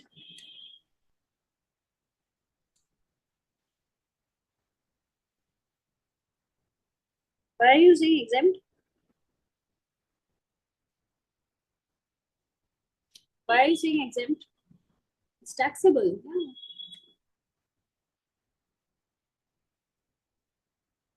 Allowed since employer maintained. Taxable. It is taxable. Why are you saying dependent father है, so doesn't mean it becomes exempt? It is taxable. क्योंकि कहाँ हो रहा है? Where is the medical expenditure incurred? ये जो medical facility in hospital maintain by employer, ये तो एम्प्लॉय के लिए था, ये तो सेम फैसिलिटी में नहीं हो रहा है.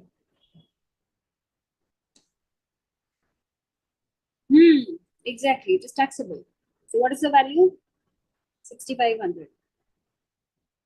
Okay, I'm moving to the. Is this okay? I'm just erasing and I'm writing the other points now. This much is okay, na?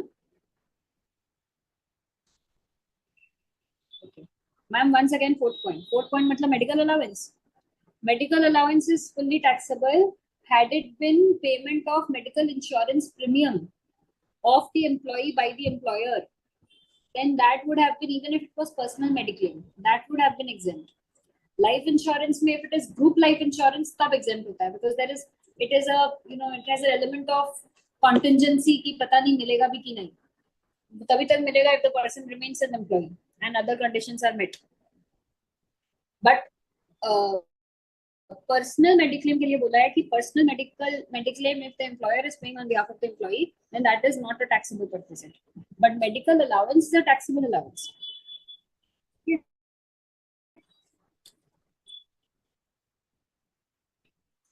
Next point, laptop. Laptop का ट्रीटमेंट आप लोग को पता ही है, exempt है. It's not a taxable perquisite. Okay. Whether even if it is used for personal purpose. Okay. Then reimbursement of salary of domestic servant. Reimbursement है, it's not a facility given by employer. तब आपको specified employee है कि नहीं देखना होता. It's a reimbursement of salary. It's taxable for all employees. ठीक है, fully taxable. 8,000 per month है, 96,000. ठीक है. Rent free accommodation. मुंबई में मिल रहा है, और मुंबई में मिल रहा है, कंपनी का खुद का, कंपनी ने अकोमोडेशन दिया है मुंबई में. कैसे वैल्यू करेंगे आप? What is the valuation rule of RFA in this case? It is not taken on lease, it is owned, and this is a private employer, so there is no question of licence rent. Licence rent देते अगर government employ होता तो, government employer होता तो. Private employer owned by the employer. How do you value the RFA? 10% of salary. What is the meaning of salary? ये निकालने के लिए आपको यहाँ तक, मतलब परक्विजिट्स को छोड़ के कैलकुलेशन करना पड़ेगा. You need to in the notes you need to calculate the value of salary cost for the purpose of finding RFA, because some components you have to leave, some components you have to take. जैसे आपको basic लेना है, DA forming party आपने assume किया तो सारा लेना है, बोनस लेना है, मेडिकल अलाउंस लेना है, लेकिन मेडिकल फैसिलिटी नहीं लेना है, वो तो वैसे भी एग्जाम्प्ट है. Reimbursement of medical expenditure for father, ये आपको लेना है क्या? क्या ये परक्विजिट है या ये अलाउंस है? क्योंकि परक्विजिट होने से आरएफए के सैलरी डेफिनेशन में नहीं आता, और अलाउंस होने से आता है. जब हम लोग ये कर रहे थे ना, कि एम्प्लॉयर्स कंट्रीब्यूशन टू आरपीएफ में 7.5 लाख के ऊपर होने से 17.2 है, और वैसे 12% ऑफ सैलरी के ऊपर होने से 17.1 है. That matters anyway. RFA की definition में employers contribution to RPF is excluded, so that wouldn't have made a difference. But otherwise here it would have made a difference in seeing कि allowance है कि perquisite है, क्योंकि allowance है तो salary का meaning में आता है और perquisite है तो नहीं आता है, right? For RFA. So for RFA, you have to separately calculate the meaning of salary right now. Okay, let us do it by way of a note, क्योंकि वो नहीं करने से we will not be able to proceed.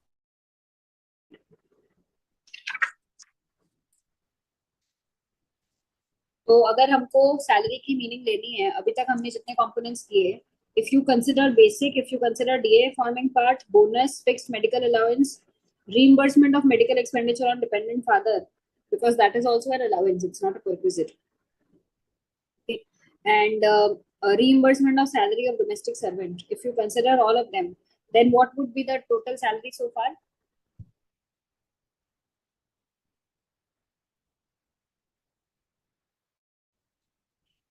अगर domestic servant की facility दी जाती तो it would have been a perquisite of category C, but यहाँ डोमेस्टिक सर्वेंट की सैलरी को रीइंबर्स किया जाता है.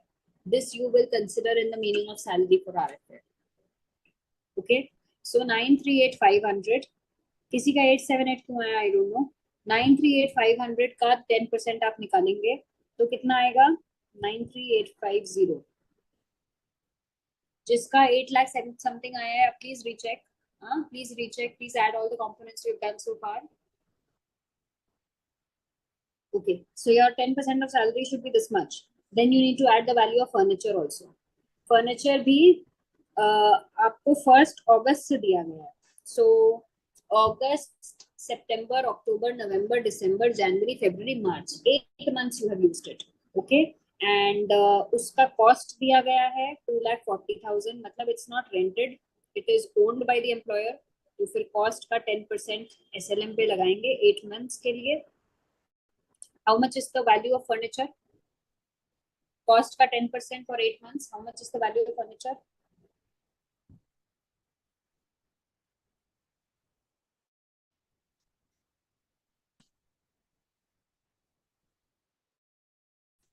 $16,000. तो आरएफ विथ फर्नीचर, अगर रेंट फ्री अनफर्निश्ड अकोमोडेशन का 93,000 वैल्यू है, फर्नीचर ऐड करने से 16,000 और हो जाता है. तो रेंट फ्री फर्निश्ड अकोमोडेशन की का वैल्यू क्या है?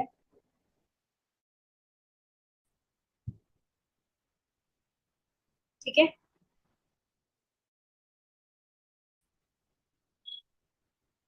okay. चलो, I am removing this screen because we have to solve the next part. Okay, yes, everybody has got, so I'm just removing the screen.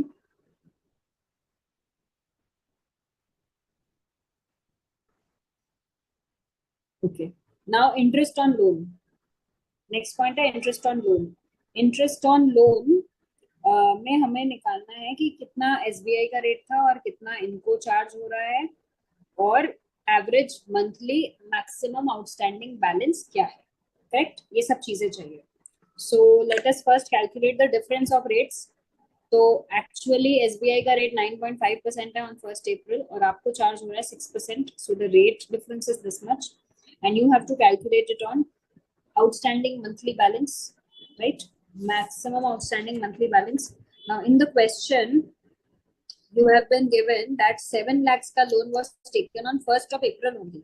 Okay, and no repayment has been made during the year.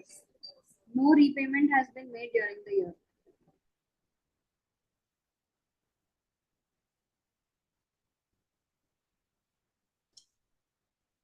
No repayment has been made during the year.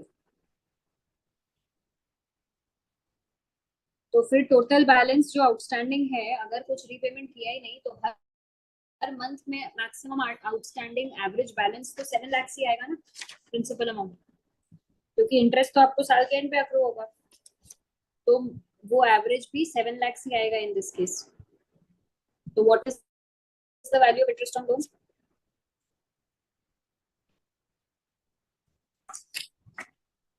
24,500. उसके बाद हम दूसरा point करते हैं, we are doing dining table.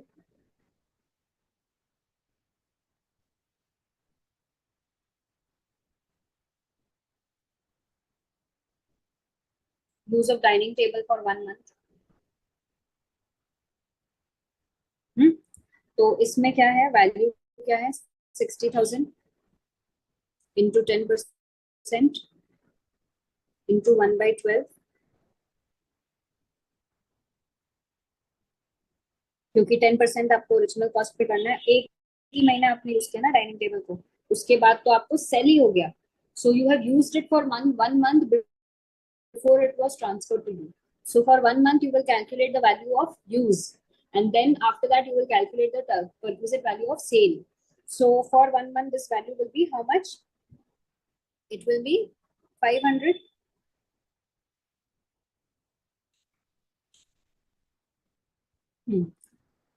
Now we will do the sale thing. तो अगर आप cell देख रहे हैं तो आपको सबसे पहले देखना पड़ेगा कि उसका कॉस्ट क्या था, उसका आपको डेप्रिशिएटेड वैल्यू निकालना पड़ेगा ना, क्योंकि it was owned by the employer. So wait, let me start from the beginning. Sale कर रहे हैं आप ऑफ डाइनिंग टेबल, तो cost it was bought on what date it was bought, as per the sum it was bought on 1st June 2020 for how much it was bought for 60,000। अब हम लोग उसको depreciation देंगे क्योंकि we have to arrive at the WDV. तो depreciation अगर SLM पे देना है, कंपनी एक्चुअली अपने बुक्स में क्या कर रही है डजंट मैटर, टैक्स पर्पस के लिए एक अलग कैलकुलेशन हो रहा है। Okay, even if the company is following WDV method or whatever method or whatever tax rate or depreciation rate, does not matter, their accounting does not matter, we are doing this whole calculation for tax purpose. Okay, so depreciation on SLM at how much, 10% for, ये movable asset है, ये 10% में आएगा for 2 completed years of service, क्योंकि usage, क्योंकि company ने इसको use किया 2021 फिर 2 फिर 3 सब पे यूज किया उसको for 2 completed years of service।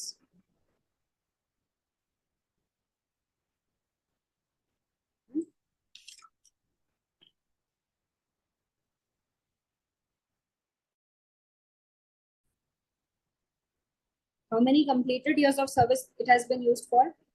क्योंकि आपको completed years of देखना है ना, तो 1st जून से 1st मतलब 31st में 21, 31st में 22, 31st में 23, 31st में 24 तो you could not use। तो May 31st में 21, 31st में 22।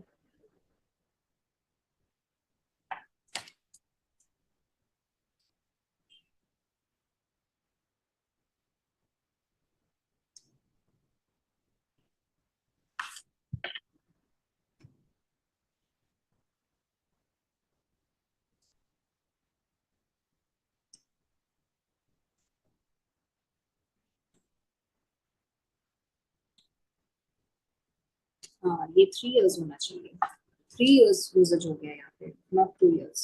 तो इसमें 60,000 और 3 years का आप अगर डेप्रिसिएशन लेते हैं 10%, how much is it,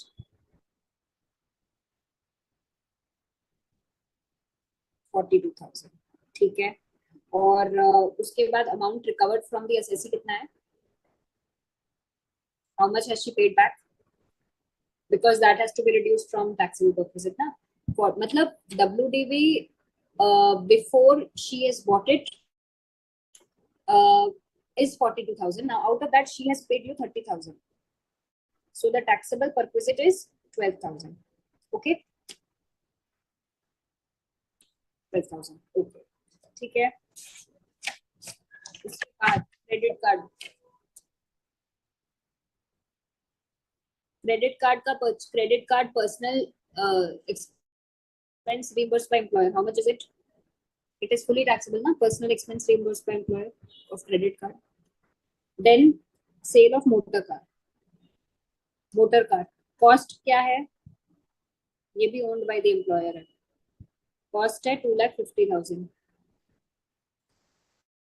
motor car में हम लोग डेप्रिसिएशन देंगे उसको from 16th July 22 to 15th जुलाई 23, ये कंप्लीटेड ईयर्स होता है। 15th जुलाई 24 से पहले ये काम हो रहा है, तो हम लोग को वैल्यू जो मिलेगा वो 14 जुलाई 20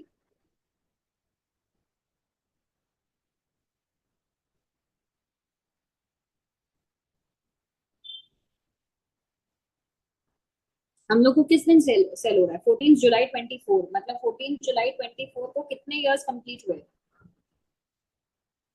22 से 23 और 24 तो कंप्लीट नहीं हो पाया एक दिन पहले ही सेल हो गया कंप्लीटेड इयर्स तो वही नहीं उतने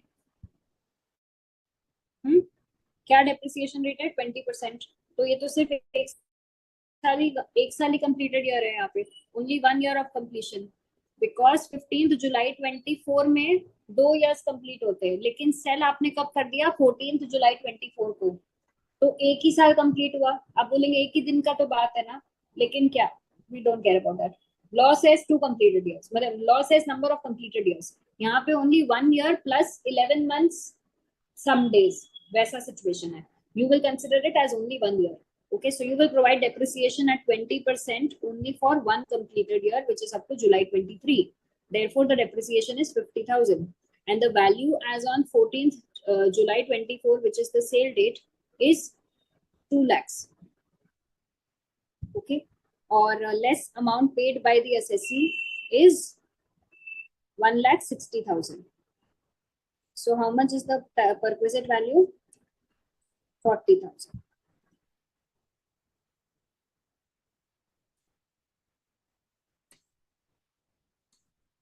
ma'am for dining table why 500 is added because dining table में 2 पार्ट्स थे एक महीने के लिए उसको यूज करने के लिए दिया गया था उसके बाद उसको बेचा गया था ठीक है तो for 1 month she has enjoyed the use of movable asset जिसका एक तरीका है कैलकुलेशन का when she was enjoying the use of dining table for 1 month then we were actually kind of calculating the depreciation value which is perquisite in her hands right so we were calculating कि 60,000 का अगर dining table है 10% rate से depreciate हो रहा है और सिर्फ एक महीने यूज किया गया इंटू 1/12 तो कितना होता है तो उस हिसाब से we got 500 okay that was the used perquisite and then it was sold to her then we calculated the sale perquisite ma'am 10th point slowly 10th point means credit card और motor car I think you mean motor car because credit card. How much is credit card amount? Credit card amount they said na purchase through credit card is 10,000. That means personal expense of employee through credit card met by the employer was 10,000. So that is taxable value. And motor car point is so first you understand that motor car was purchased by the employer on 16th July 22. Yes, cost in his hands was 2,50,000. Question says that before you have sold, when you sell the car to the employee, then you at that point of time you find out the written down value of that car. Okay, but you provide depreciation at 20% per annum for every completed year of service. So from 16th July, completed year of usage. So from 16th July 22 to 15th July 23, 1 year got completed.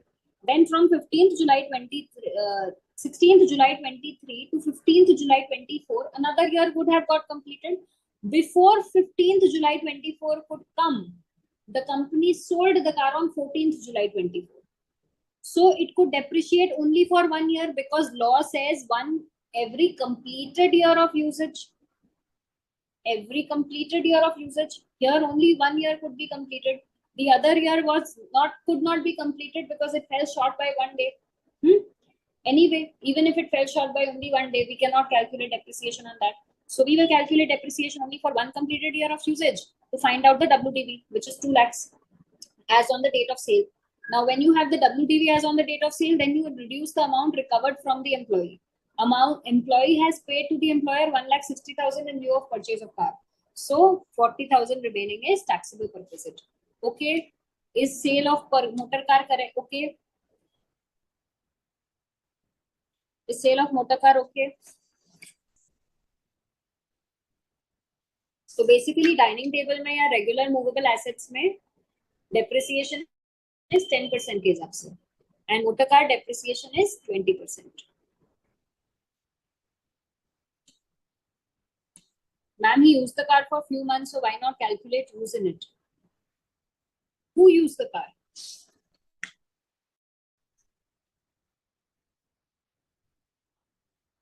Where is it saying? Company used the car. Employee didn't use the car before it was sold to him. You are very correct that even if the asset like dining table was given for use for some months and then was given for sale for some months, after some months, then you will calculate both perquisite, one for use and one for transfer. But in the case of motor car, it was not given to the employee earlier. It was used by the employer only, and therefore he has depreciated it till the date of sale because he was enjoying the car. He has depreciated it and derived the written down value on the date of sale. Then he has compared with the amount he has recovered from employee, and the balance is taxable perquisite. Okay, employee has not used the car before he purchased it. It is not given in the sum. Please read it again.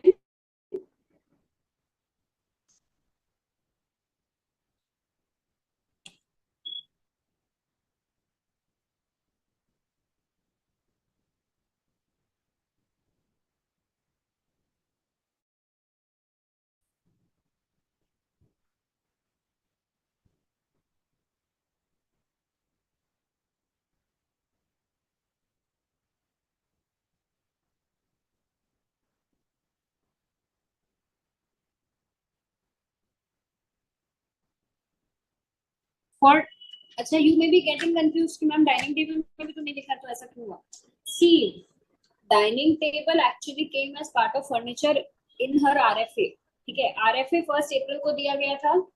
फिर एक question में लिखा है furniture उनको 1 अगस्त को दिया गया है. ओके, बट डाइनिंग टेबल तो उसके साथ ही दे दिया था अकोमोडेशन के साथ, तो वो उसको यूज करने 1 अप्रैल को ही दे दिया था. 1 May को the transfer happened, so she used it for 1 month before the transfer. But car is not linked to rent-free accommodation. Dining table was linked to rent-free accommodation. So we understood that she used it from she was given on 1 April itself, and she used it for 1 month before the sale. But motor car was independent of rent-free accommodation. So here we have no reason to believe that she has used the car for the earlier months. We have to believe that whenever it was given to her, only thereafter she is using it. Okay. All right. Okay. Car भी हो गया. उसके बाद आते हैं equity shares. Equity shares is an easy point. Equity shares में क्या है कि 700 shares in the month of October allotted at 170 per share against fair market value of 280 on the date of exercise of option. तो कितना excess है? 280 is FMV on date of exercise. Exercise value is 170. So that is the discount into number of shares, which is 700. तो यहाँ FA already है. हम F नहीं देते तो आपको बताते हैं. स्टॉक एक्सचेंज में opening price, closing price, sale price, उस स्टॉक एक्सचेंज में जिसमें हाईएस्ट वॉल्यूम ऑफ ट्रेडिंग हुआ था, ये है, तब आप जाके उसको यूज करते हैं. बट जहां सब में आपको फेयर मार्केट वैल्यू ही दे दे तो बस डायरेक्टली यूज कर लेंगे. Okay ma'am, depreciation we should take financial year ना? No, in these questions depreciation is based on years of usage. जब से खरीदा तब से डेप्रिशिएट करना है, फाइनेंशियल ईयर से लिंक नहीं है.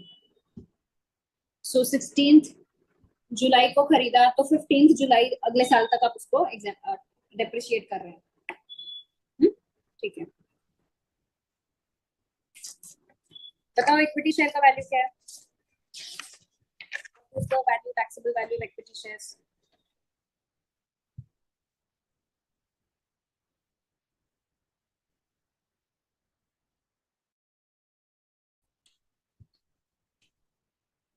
$77,000. ओके, उसके बाद आता है P tax. Part of P tax is paid by the employer, so to the extent paid by the employer it is also a perquisite. So how much is it? 1400. And is this normal default regime or what regime? It is actually default regime. Default regime में deduction मिलता है क्या P tax का? Help देश में P क्या है? Help देश में पी क्या है?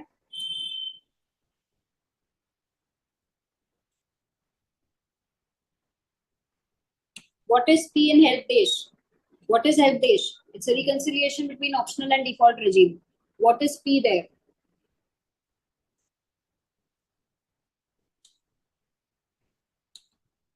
P is P tax. So you do not get P tax deduction in the optional regime. It's a difference. Sorry, in the default regime. You get it only in the optional regime. Okay. All right. तो gross salary कितना आ रहा है ये सब add करके 1,219,750 1,219,750 less deductions में आपको standard deduction मिलेगा डिफॉल्ट रेजिम में कितना मिलेगा स्टैंडर्ड डिडक्शन कितना है डिफॉल्ट रेजिम में 75,000 और कोई और डिडक्शन नहीं मिलेगा वी ऑलरेडी डिस्कस्ड ओके और टैक्सेबल सैलरी कितनी है तब टैक्सेबल सैलरी कितनी है here there'll be some difference I think it should be different by 6,000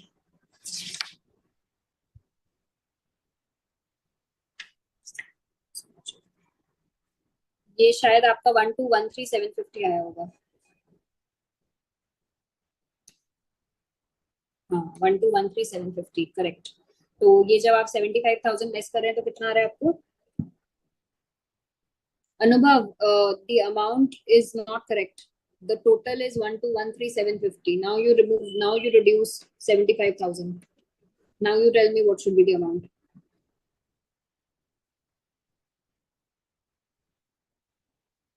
Anubhav, what should be the amount? नहीं 759 ये सब कहाँ से आ गया 1,138,750 ठीक है okay चलो okay this sum is okay with all of you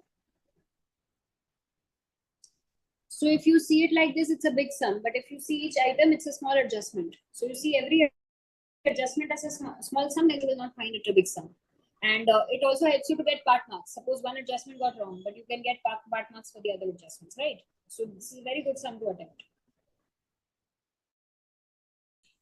need much practice huh this is your first head on obviously you need practice now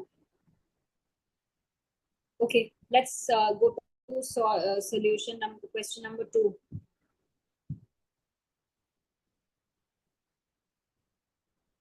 after today's class I will update this material a little bit more and then upload it on the portal okay because वो एक question था ना pay scale वाला उसमें थोड़ा सा there is a gap so the entire material I will update and I will put it on the portal you download that and then you use it for your future reference okay all right please read this question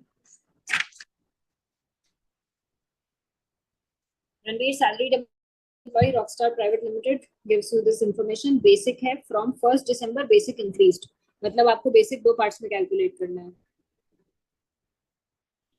आपको अप्रैल मई जून जुलाई अगस्त सितंबर अक्टूबर नवंबर का एक तरह से calculate करना है दिसंबर जनवरी फरवरी मार्च को एक तरह से कैलकुलेट करना है डीए में इतना टोटल डीए है आउट ऑफ विच इतना फॉर्म्स पार्ट तो पहले तो टोटल सैलरी में टोटल डीए लेना है उसके बाद कहीं अगर कुछ चाहिए तो basic plus DA forming part का अलग से नोट्स में कैलकुलेट करके you need to use it in the sums entertainment allowance fully taxable contribution to RPF of 18% ऑफ बेसिक पर हम लोगों को क्या अलाउड है 12% of basic plus DA forming part तो हम लोग वो check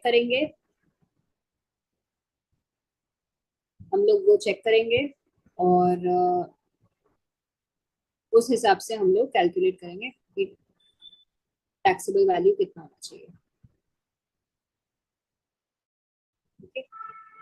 Profession employee also contributes equivalent amount. There is no separate exemption for that. It is already tax paid salary, but we can consider for ATC, okay, depending on the regime.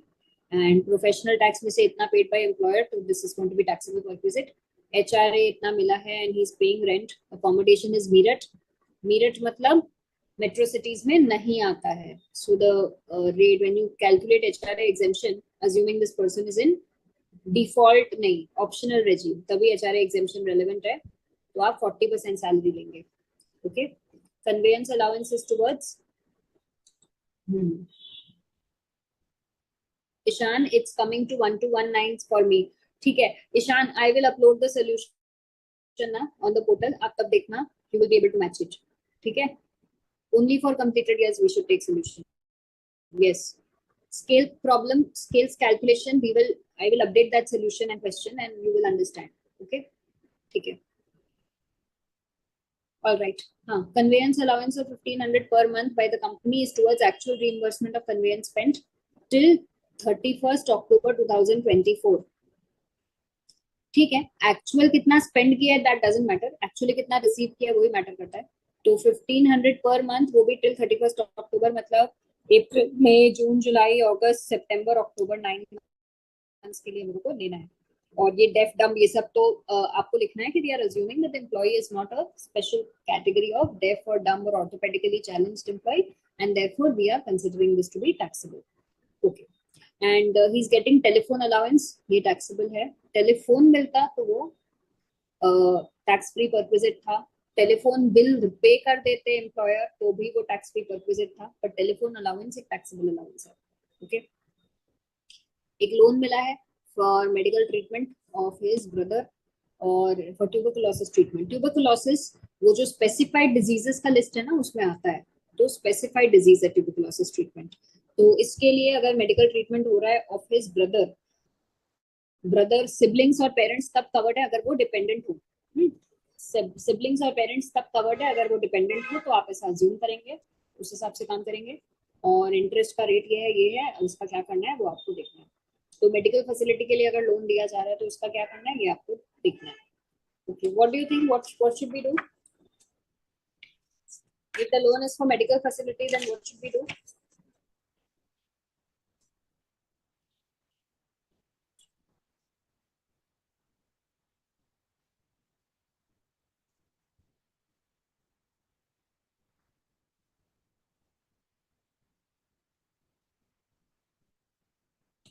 Medical facility telephone allowance is taxable, ma'am. Telephone allowance is taxable. हाँ. Telephone दे दो तो tax नहीं होता, वो perquisite tax नहीं होता. Telephone bill मेरा आप ही पे कर दो तो टैक्स नहीं होता, लेकिन टेलीफोन अलाउंस आप देंगे तो वो टैक्सेबल है. Loan is more than 20,000 rupees, it is taxable. 20,000 rupees कहाँ से पढ़ा आपने? 20,000 रुपीज. ये loan is for treatment of specified disease of family, and family includes dependent siblings. ठीक है.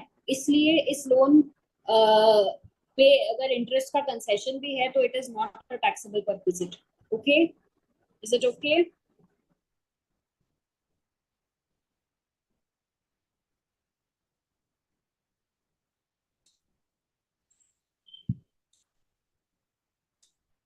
Not taxable assuming brother dependent and considering that the treatment of a specified disease is happening here.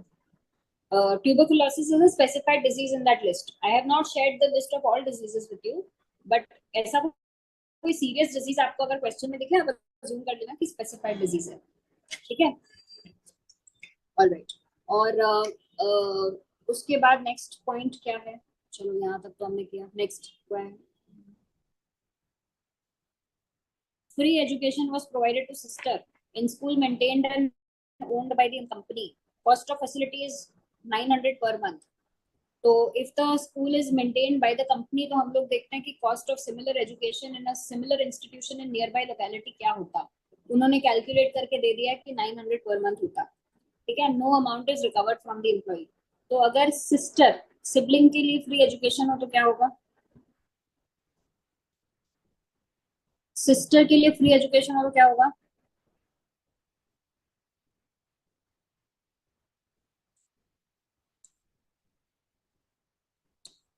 Taxable होगा.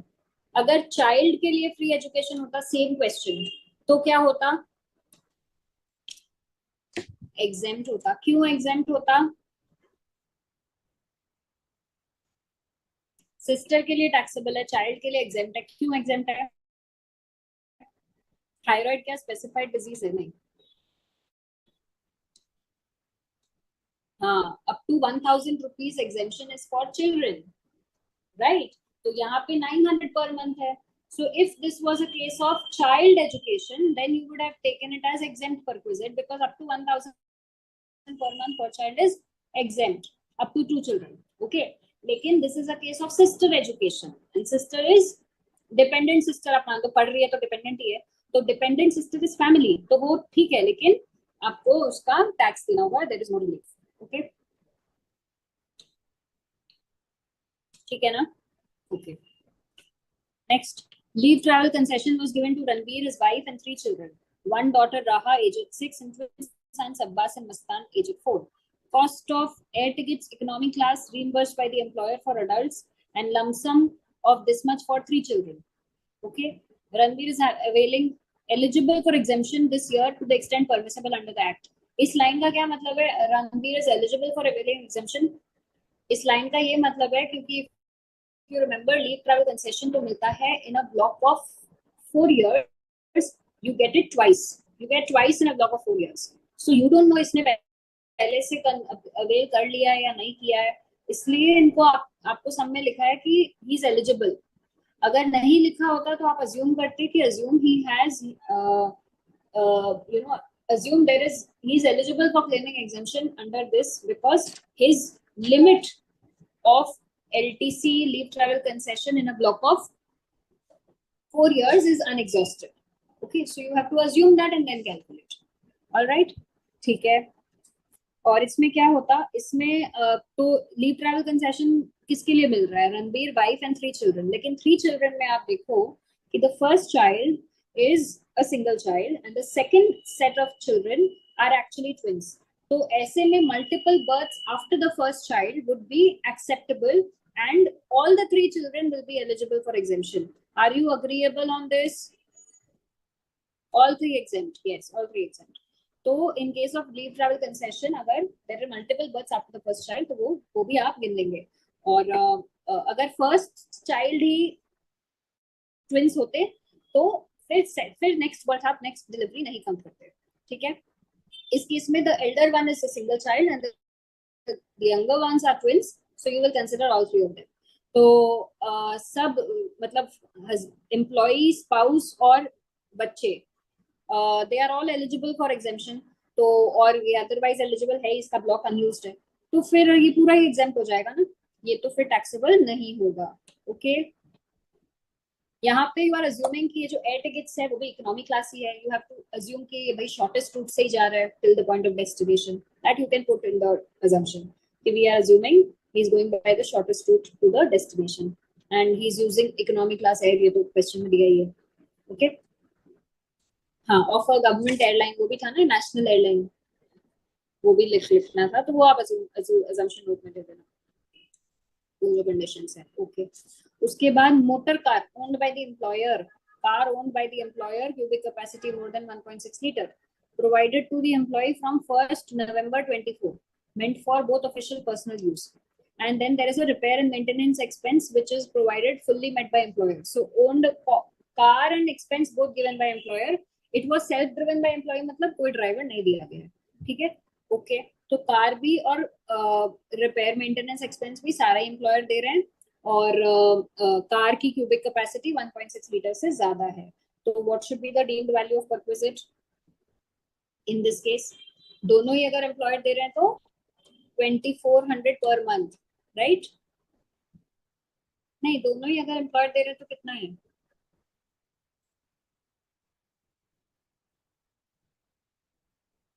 अगर car is owned as well as maintained by the employer, even if there is no driver, what should be the value of perquisite per month in a case where cubic capacity of car is more than 1.6 liters? 2400 per month ना. Plus 900 आप नहीं करोगे क्योंकि chauffeur नहीं provide किया गया, it's a self driven car. ठीक है. ऑलराइट. तो 2400 कितने महीनों के लिए दिया गया? नवंबर, दिसंबर, जनवरी, फरवरी, मार्च, 5 months. 2400 into 5, how much is it? 12,000. ठीक है. We are just verbally discussing, we'll plot all of that. Okay. चलो ठीक है. गिफ्ट वाउचर मिला फॉर मैरिज एनिवर्सरी, कुछ भी चीज के लिए मिले 5,000 से ज्यादा मिला तो टैक्सेबल है. और कोलीग्स अगर दे दिए तो वो सैलरी में नहीं कंसिडर होगा. It is not employer employee relationship. It is going to be taxable under other sources. Okay. And he is provided a personal accident policy for which premium is paid by the company. This is what I was telling in the last sum. अगर आपको medical allowance मिलता है तो वो तो taxable है, लेकिन अगर आपका पर्सनल मेडिक्लेम प्रीमियम कंपनी पे कर देती है तो क्या होगा? कौन बताएगा? पर्सनल मेडिक्लेम प्रीमियम पे कर देती है तो क्या होगा? Exempt. Personal life insurance premium पे कर देती है तो क्या होगा?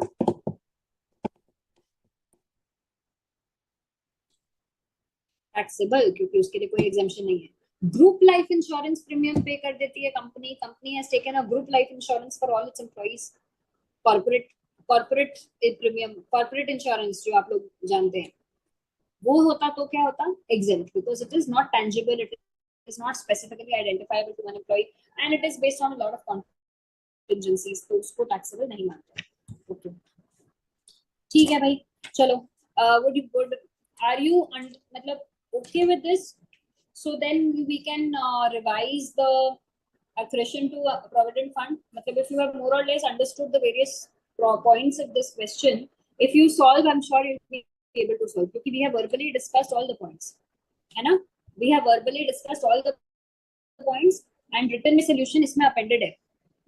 आप जब सॉल्व करोगे और इससे मैच करोगे ना, आपको समझ में आ जाएगा। Don't see the solution first, you solve it and then compare with the solution. You will also be able to understand where you are making mistake.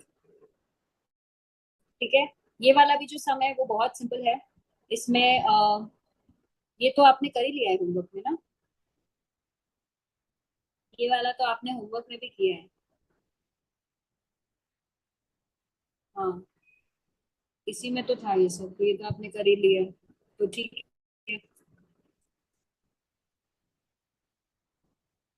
उसके बाद ये वाला सम में भी basic DA health insurance scheme approved by IRDA, he's provided health insurance approved by IRDA. Again, this is the same point ना, कि उसका health insurance facility is being provided या फिर उस personal health insurance premium is being paid by the employer, तो उसमें क्या होगा? Insurance scheme is approved by IRDA generally it is, so वो नहीं भी लिखा हो तो भी आप वैसा ही ट्रीटमेंट करेंगे। क्या करेंगे उसका? हेल्थ इंश्योरेंस का क्या करेंगे? हुँ? अभी हमने डिस्कस किया था, एग्जेम्प्ट करेंगे। Ma'am here free education, ma'am, can you एक second? Can you explain reimbursement concept? Reimbursement concept is the primary obligation to make a payment is yours. ठीक है, employee, मैंने I have hired a domestic servant. Whose responsibility it is to pay salary to the domestic servant? My, I have hired them. So employee's responsibility. But employer says, I will make good. I will compensate you for the expense you are incurring. That is called reimbursement. Okay, so I am paying salary to my domestic servant. Employer is giving it back to me as reimbursement. And there is one type of case where employer is giving the domestic servant to me as a facility. He is hiring the domestic servant. He is paying to the domestic servant, and I am just enjoying the facility. That is a case of facility, category C perquisite. And the reimbursement of salary of domestic servant was otherwise. Okay, where it's a kind of monetary money amount given back. Okay.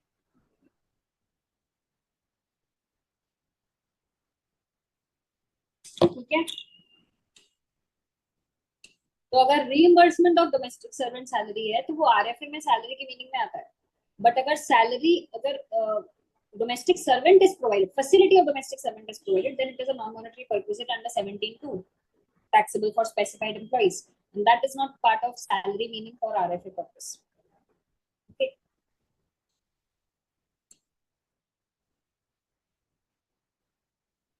Ma'am, here free education is taxable as he is a specified employee, right? Free education is taxable only for specified employees, and this person is earning salary more than 50,000 per month, which is correct. That's why it's taxable. And in this case, the education is being provided to sister and not child. That's why even if it is less than 1,000 per month, it is taxable. Okay.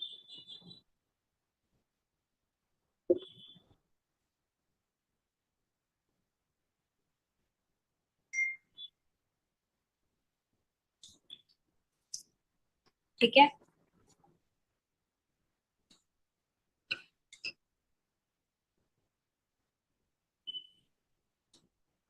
Okay, alright. हाँ, इसमें फिर gift voucher आपको पता ही है, equity shares आपको पता है, furniture use किया गया, एक्चुअल कॉस्ट इतना था, फिर उसको फ्री ऑफ कॉस्ट दे दिया गया, तो आपको उसका यूजेबल वैल्यू निकालना है। अगर फर्नीचर ऐसे है तो आपको मूवेबल एसेट का वैल्यू निकालना है इस केस में।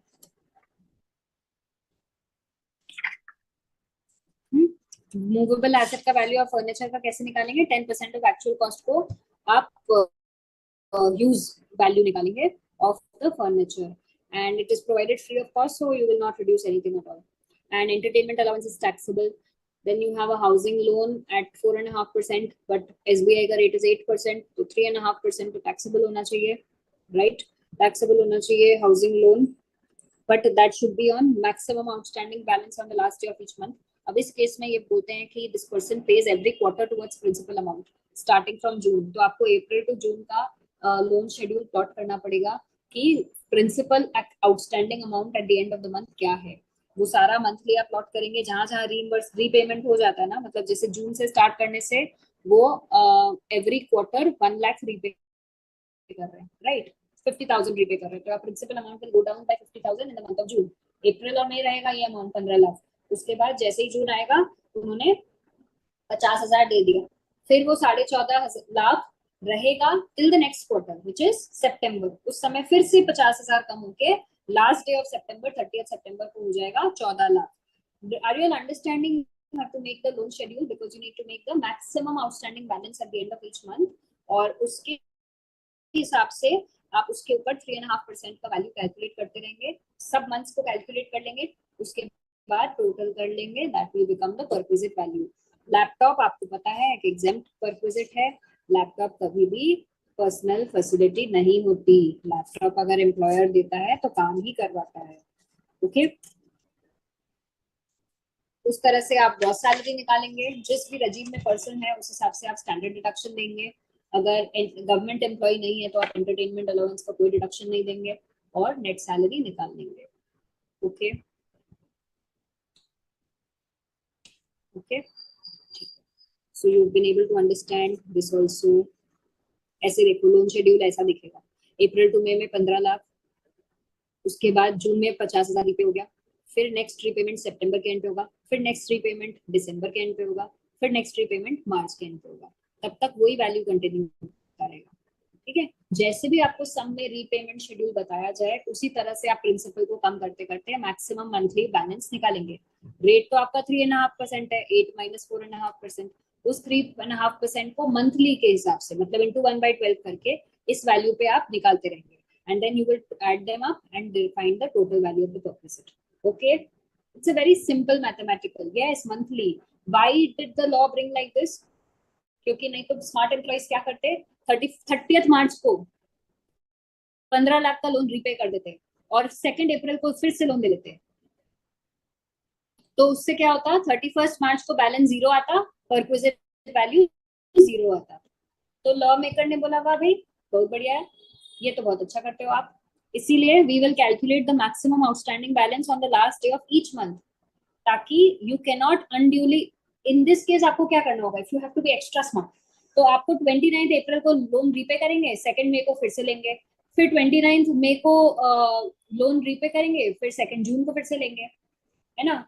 इतना आपको स्मार्ट होना पड़ेगा टू अवॉइड दिस, लेकिन उतना स्मार्ट प्रैक्टिकली पॉसिबल नहीं है ना, इतना monthly monthly repayment, clearing of the loan, squaring of the loan जिसको बोलते हैं, वो पॉसिबल नहीं है, बट साल में एक बार तो squaring of the loan possible है टू अवॉइड टैक्स, इसलिए उन लोगों ने बोला आपको मंथली बैलेंस लेना है, maximum outstanding on the last day of the month, और उस पे परक्विजिट वैल्यू निकालना है, ठीक है?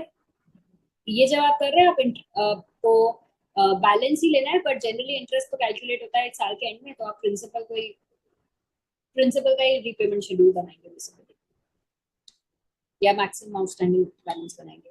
Ma'am in case of specified employee 50,000 salaries per month और per annum, what do you think? 60,000 50,000 जो स्पेसिफाइड एम्प्लॉयज का लिस्ट है ना, डायरेक्टर एम्प्लॉय और shareholder employee holding more than 20% of the shares, और या फिर person having salary of 50,000, that 50,000 limit is per month और पर एनम।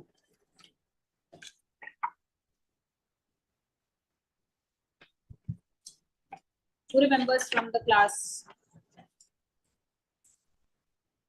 per month है कि per annum है? Somebody saying per month.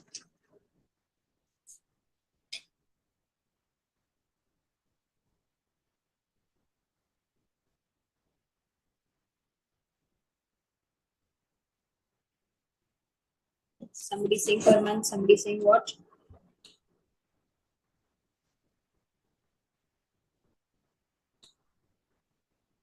Per month, per month, per month.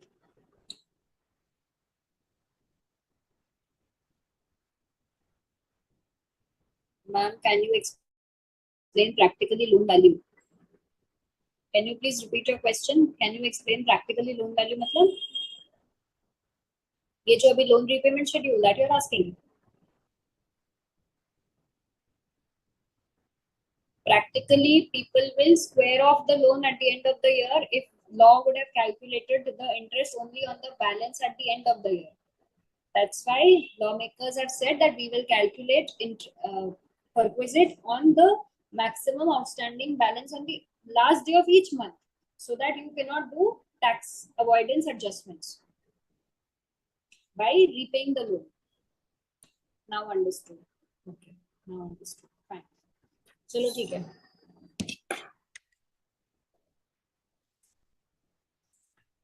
ये question जो 5 है ना, ये भी बहुत सिंपल है.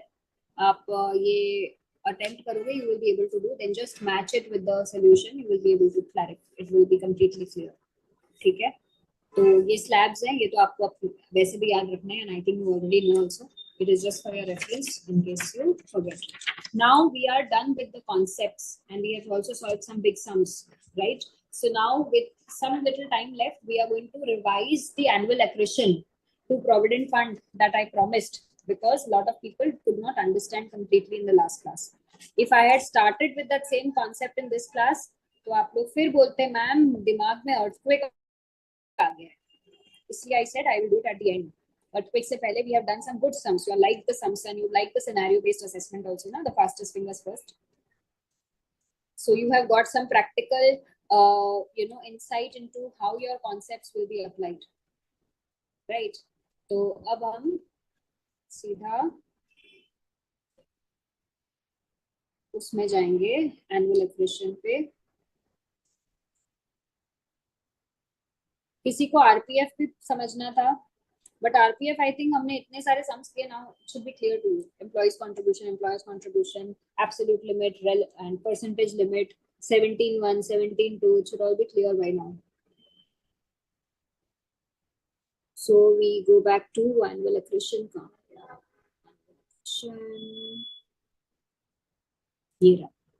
चलो annual accretion वाला sum, let's do it again. Annual accretion क्या हो रहा है? It's a perquisite under 17(2). अगर employer का contribution to RPF is more than 7.5 lakhs, so 7.5 lakhs relates to employer's contribution and 2.5 lakhs relates to employee's contribution. 2.5 lakh अगर employee का contribution exceed होता है, तो interest on employee's contribution can become a taxable perquisite. Okay, but यहाँ पे what we are trying to do, अगर employer का contribution is more than 7.5 lakhs per annum, then annual accretion on that is also a taxable perquisite. That's what we are trying to calculate. Okay, so क्योंकि ये नया है, तो इसका जो first year था, ये जब आया था, it was financial year 23-24, relevant to assessment year 24-25. Okay, तो ये जो फॉर्मूला है PC1, TP1, RI, PF average जो we were doing last time.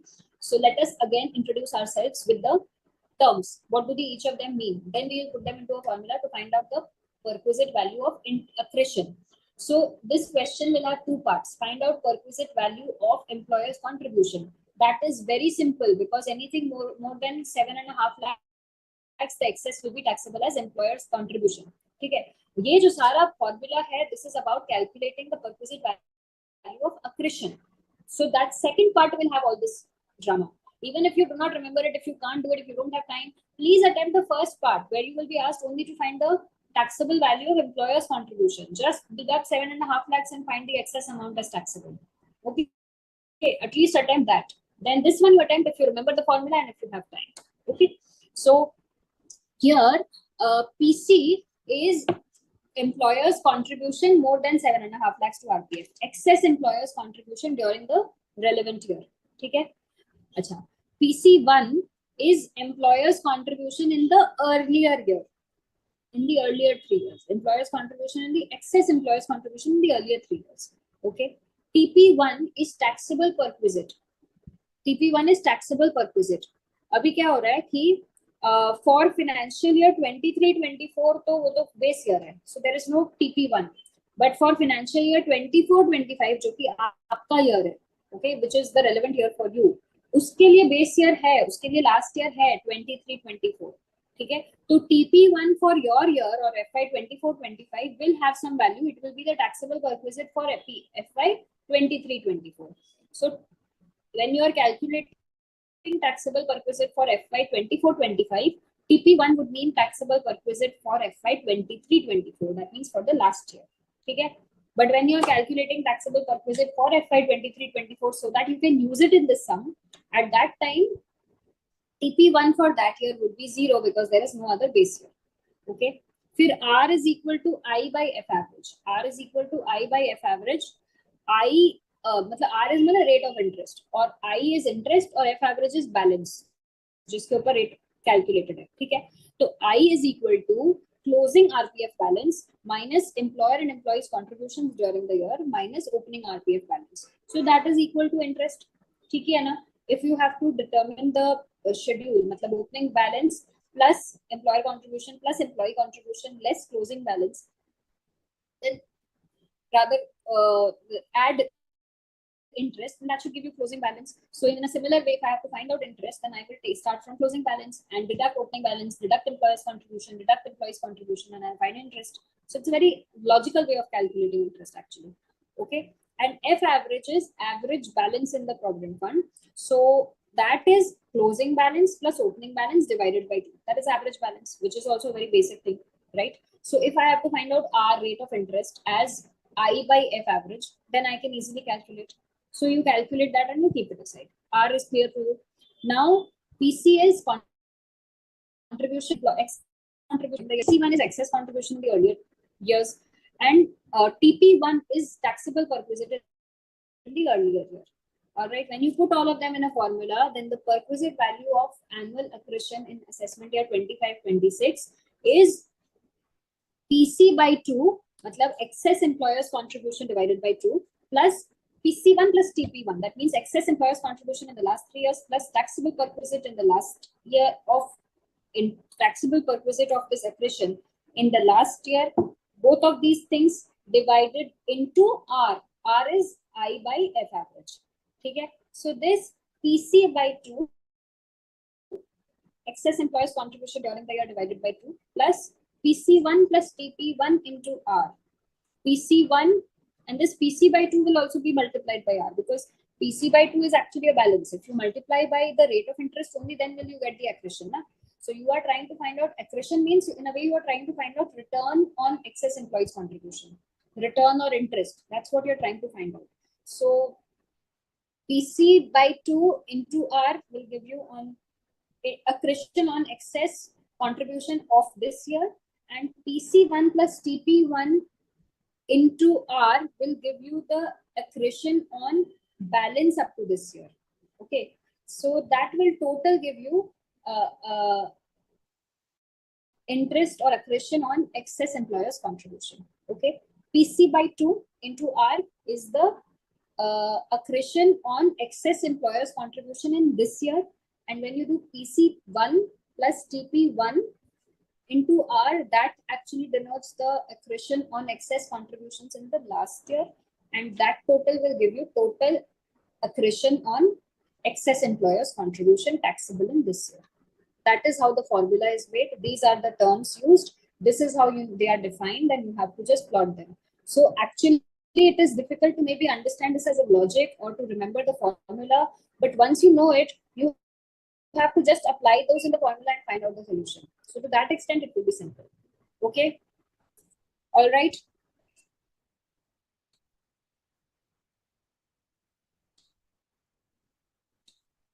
Ma'am, that note part. Okay. Ma'am, what is the meaning of notes? Okay. Dekho. Interest on the aggregate of following will also be taxable. Interest on the following. How? You have already studied. If employees' contribution exceeds 2.5 lakhs, then interest on that excess is also taxable as perquisite. We have done. Otherwise, interest on employees' contribution to RPF is not taxable. But if it is exceeding 2.5 lakhs, then that interest is also taxable perquisite. So this 2,03,600 which they have calculated here, this denotes employees' contribution exceeding 2.5 lakhs, and this denotes interest on the aggregate of the following. So how much was the employees' contribution in this year? Employees' contribution in this year, if you read the question, it was perhaps 2,50,000 plus 2,03,600. Was it 453,600 in this question? Employees' contribution. It was more than 2.5 lakhs and excess by 2,03,600. So interest on excess employees' contribution is also chargeable to tax. Employees' contribution exceeding 2,50,000 and okay, that is taxable. Employees' contribution exceeding 2,50,000 during this year, that is taxable. Interest accrued on this amount, that is taxable. Interest accrued on this amount is also taxable.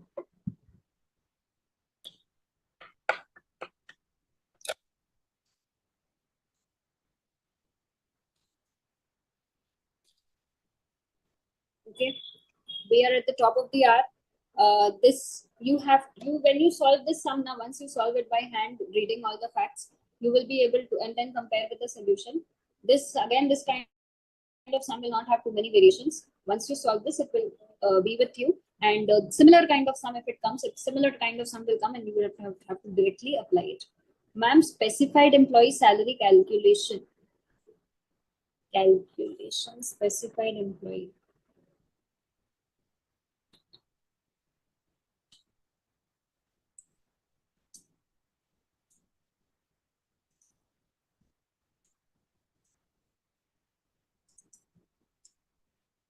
Any other regular question, because these are more regular?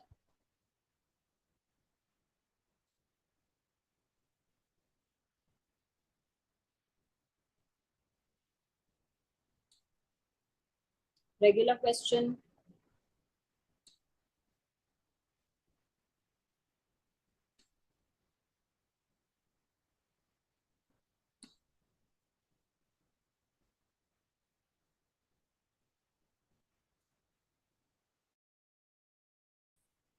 Oh, somebody saying calculation clarification.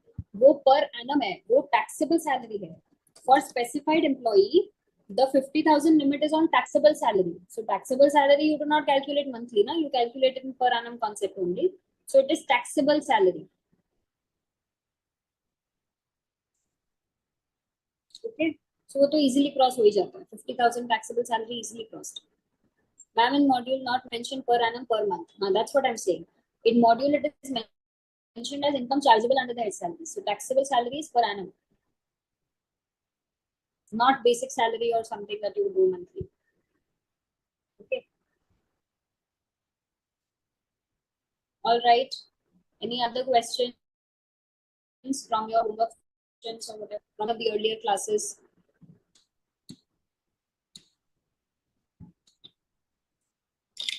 I'm seeing the portal also. Nothing in the portal, at least.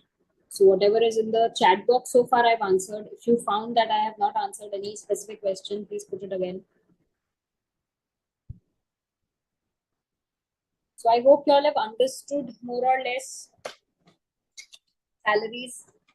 You may be finding us when you did those practice solutions, when you did scenario assessment, you were feeling confident, you were able to answer.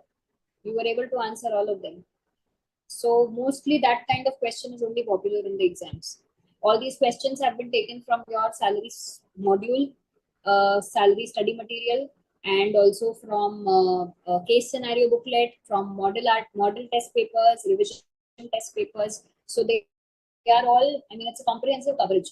If you just do the sums which are there in classwork and homework of my material, it is a very comprehensive coverage. Okay.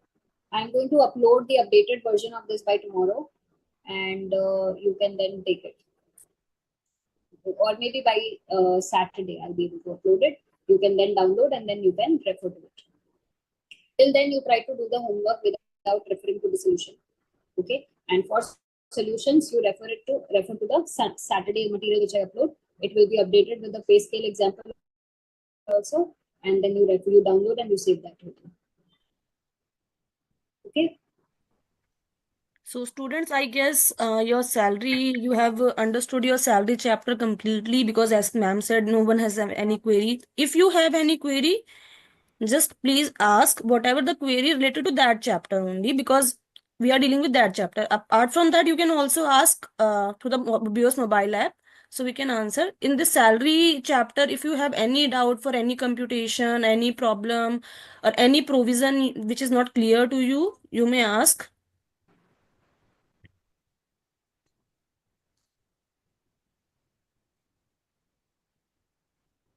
I guess nobody has any doubt. So salary they have understood 100%, right, Shreya? It's too early to say. Actually, they are just digesting so many concepts, so many new Salary, things. yeah, it's true. Actually, limits are also there, students. So many limits are there. So definitely you have to memorize the limit, because there is no logic. Like in RFA, 15%, 10%. Earlier it was 10, 15%, now 10%, 7.55. Why it is 10% or 5% or 7.5, that you have to remember. Why there is a limit of 25 lakh for leave encashment. Everything, that limit you have to remember, students. There is no nothing is there regarding that. So for that, it's better you prepare whatever the ma'am has taught. I guess you all have prepared your notes. Ma'am notes is also available on the portal, and in the meanwhile, I hope you have also prepared your notes so that you can revise at the when you are doing the revision of this chapter. So in that case also, in afterwards also, if you have any doubt, you can ask your doubt through the mobile BOS mobile app, and we'll be answering your query.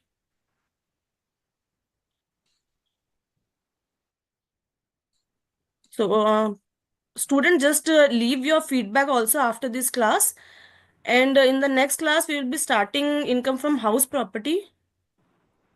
Okay, that class will be on Tuesday.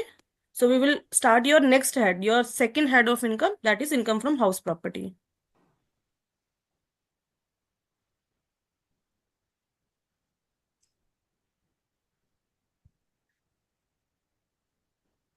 Okay, students, all the best. Just study well and be more concentrated in the class, and practice your questions. Whatever the class you are taking, just do practice after the session. Whatever the homework you are given, just practice and understand the provision which is taught in the class. So I guess we can end the session, Shreya. Sure. If you have any queries, then maybe you can reach out to ma'am and she can pass it to me. Definitely. If you have any query, student, just in your BOS mobile app, you can raise your query. Okay. Okay. Okay, students. Okay, Shreya. Thank Okay. you. Thank you. Yes, yes, Manish. Thank you.